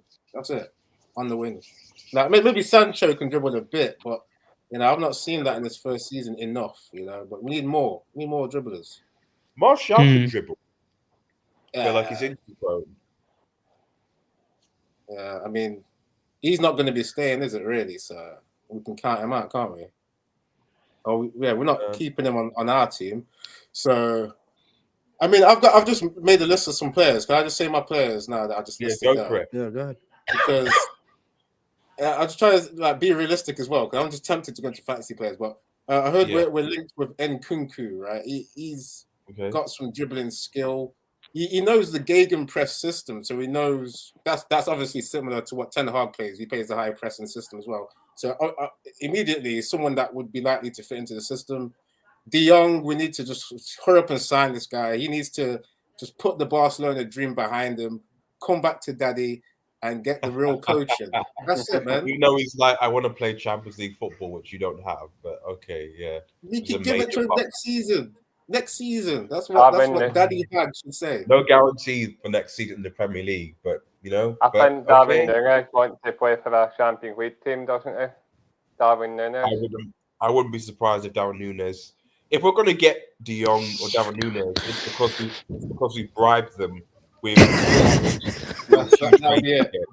Let's keep it I just got a couple more signings to go for that. So Go on. Timber, obviously, yeah, that goes without saying. Alvarez, I don't know if you guys have seen Alvarez at Ajax, the centre defensive mid. He's very good. The few games I've seen him play, like just his engine, like he can get up and down. Even as a centre defensive mid, he's got great energy to get up and down. And yeah, he does well. Like when the team at Ajax were pressing high, he did well to stay back with the two centre backs and almost make it a 3. So he he knows when to drop back, he knows when to go forward. And then the last guy I'd say is, I hope we can get someone like Osterman up front, because the way this guy can battle by himself, even in isolation, the guy's good at battling. But obviously in the possession system, he'd be really good. He's got good power to score with, like his head as well. Just a tenacious Nigerian player, man. So yeah, those are my picks that I'd like to see. They seem realistic to me. Fair enough. Thanks for that, Eddie, bro. Anyone else want to chip in on like players? Maybe listen, I would have completely revamped this midfield already and got 3 midfielders. And you know what? And you know, 2 of them, they would have cost you zilch. They would cost you absolutely nothing. There's a lad out there called Boubacar Kamara that you could have got. Amazing. And he's gone to Aston Villa. Versatile as well. Can play as a centre back as well. Let him know, you say. Let him know. You know, we get Frankie de Jong. There's another one. Van der Beek's coming back. You know, I see that as a new signing in many cases. He's not been coached properly since he left Eric Ten Hag's team, because Ollie's not a coach, and the coaches that he employed weren't qualified to deal with those quality of players. So at the end of the day, he's bringing in the same people that he worked with at Ajax, barring Steve McLaren. That's the only difference. But like we say, I think we've all touched on the points anyway. I'd go and get Urian Timber. I would have gone and got that kid 3-4 years ago when he was in the Ajax Academy. Because the mentality of the kid and the actual systems that he can play in, you know, the versatility of him across the back line, he can also play in a fullback role if need be. You know, it just strives me as a Manchester United player. We know with the midfield, I'd go and get Frankie de Jong today, tomorrow, whenever. I'd go and get the player no matter the money, because it's clearly Ten Hag's main priority player that he wants. And you go and get the manager what they want at the end of the day. Go and get him Timber, go and get him De Jong, and I'd go and get him a forward. My personal preference, I'd go and get Jonathan David from Lille. I think he's a brilliant young player that you can model into the system that he wants to play, possession-based style. 40-50 million euros, Lille will take your hands off easily. And I would have gone and got Kamara, and that would have been the 4 players, and that would be within a budget, I think, anyway, of about 120 million we're rumored to have. That would squash into about that type, and even with the players that we'd sell. For me, I 100% agree with that Timber. I mean, Boubacar Kamara signed for Villa, didn't he already? So isn't he gone to Villa already? I'm pretty sure he signed for Villa. Relax about Richarlison, man. Relax, buddy. Relax. Yeah, so I definitely will sign Timber. I'm a big fan of Pau Torres. I don't know what other people think, but I'm a big fan of Pau Torres. I believe the whole thing about him being the Spanish Lindelof is kind of I don't agree with that. I think he's a very quality player, left-footed. Was it Abdul that said that? Yeah, I don't know. Someone said it and it just caught on fire. And A lot of Yeah. people believe that, but I mean, people I need agree to. with that. I don't think he'd be that great because if I you know. I look at think it as well, look at the system he plays in. He doesn't really play in the high press as well. He's like in a pragmatic side. I think whoever Think I am, he's mate. I think whoever signs him, he's gonna be the next Ruben Diaz, like one of those players that another team signs. We're like, Yeah. man, we should have got him because I believe just look at the Spanish team. He's the best. He's the best Spanish. He's the best Spanish center back, like bar none. Like that's it. He's the best. Um, I really like him. Pau Torres. So I will sign both Pau Torres and Timber. I will sign two center midfielders, which is De Jong and Ruben Neves. I'm a big fan of Neves, guys. Big fan of Neves. And then I'll buy. I like Nkuku. Nkuku is the one player I play because I'm and then with Timber and with Nkunku, you buying. I want Man United to buy more versatility, more players that can play in different positions, that can play different ways. I feel like too many times Man United has been playing, but been buying a lot of players that play a specific type, a specific role, and we need to modernize Man United. We need to get players that play multiple different positions. You see, what about Ericsson? Would you take him? Oh, For free? 100%. For free, 100%. Look, this is what I mean. There's It's Ericsson, quality. Kamara, De Jong. That's a whole new midfield there that you could get. Ericsson's quality. I mean, Ericsson will definitely come to Man United, and he will not demand so much. We would love to play a big part player, and you would love to do that at a high level, 100%. So Ericsson, I would take. But no, for me, the most important is me and Kuku, because Nkuku not only can he play down the middle, he can also play as a left or right. He's very versatile, and both Ruben Diaz and I think De Jong would solidify a midfield. They can literally both play in a double pivot, and both then you have a center back that can pretty much there's a reliable center back, left footed, and Paul Torres that can play off on the back, that can play with his feet. And then you have Timber that can both play as a center back and he can play as a right back. So the versatility, and that's what I'll go with, 100%. Cool, man. See, You Paul go does. next. Think what now? As now said. Now said his players. Probably Pau Torres, Darwin Nunez. I'd probably take up Timber. I think that'll happen. And De Jong is possibly 50-50, but Ruben Neves from Wolves would be a good player, and Bissouma, Declan Rice, guys like that. It's interesting with those ones. I don't know about Rice. I mean, the thing is, like, he's good at dribbling from deep, right? But it's just like, for me, I'm just so insecure about the signings. I want him to definitely work. I just want Man United to be getting people from similar systems. Even though I did say Osimhen, most of the players I was saying just play in a similar system. I just really want to see players come from that. And with Rice, he's played in too many counter-attacking sides. I don't know if he'd be able to make the transition. I'm not sure. I don't know what you guys' thoughts is on that. He'd be too expensive anyway, to be honest. Yeah.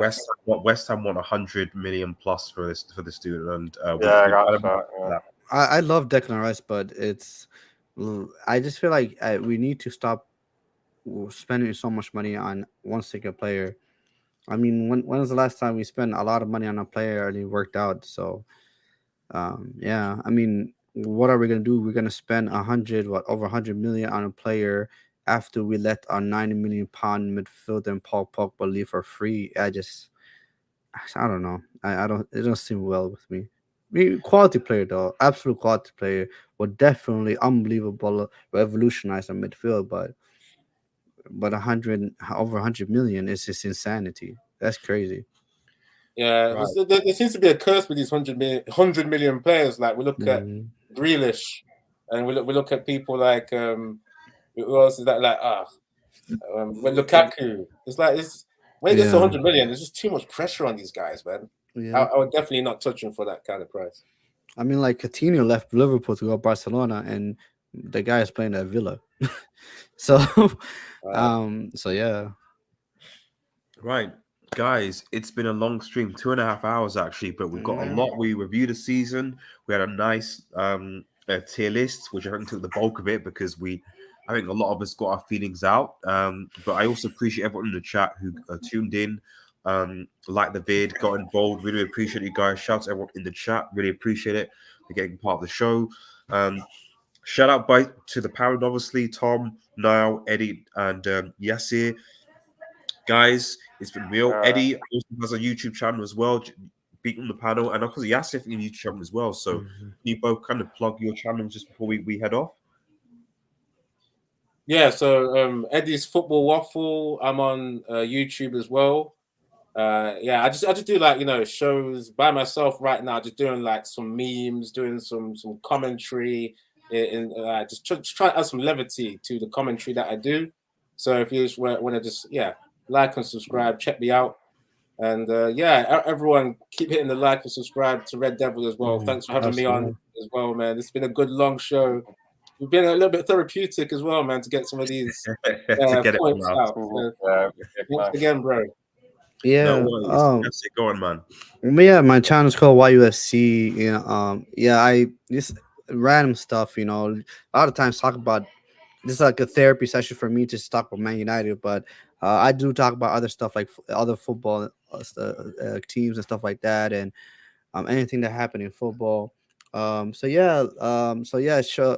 I have been doing a lot of streams as of late. Been too busy with life, but yeah, check that out, guys. Check that out. And always thanks again, Red Devil. Like, thanks for having me come on, man. Guys, like and share, subscribe to Red Devil Studio. Yeah. And now I know you don't have a YouTube channel, but where can people find you to follow you on Twitter? Yeah, you can find me on Twitter handle at NiallKane91, and you'll probably see me on live chats on various other channels, and remember to subscribe to Red Devil Studio. I think you're on the road to 4K subscribers, if I'm not mistaken, are you? That's the plan. If I stream it a bit harder, by the end of the year. Consider joining a member team, because I know you've got I get 2 Liverpool fans now. I think you've got 4 members or something now. I know that. Need more Man United fans. Yes, we need more Manchester United fan members, man. So although I am also I know it's like 2.5 hours. I'm also currently on loan to Real Madrid, just in case people are not aware. So I am currently in Madrid, and we'll see what happens. Ilias says, "Cheers, guys. Born United, live United, die United." And yeah, I think I like that. I like it, man. Thanks for tuning in, guys. Have a nice day, everyone. And Peace. Peace.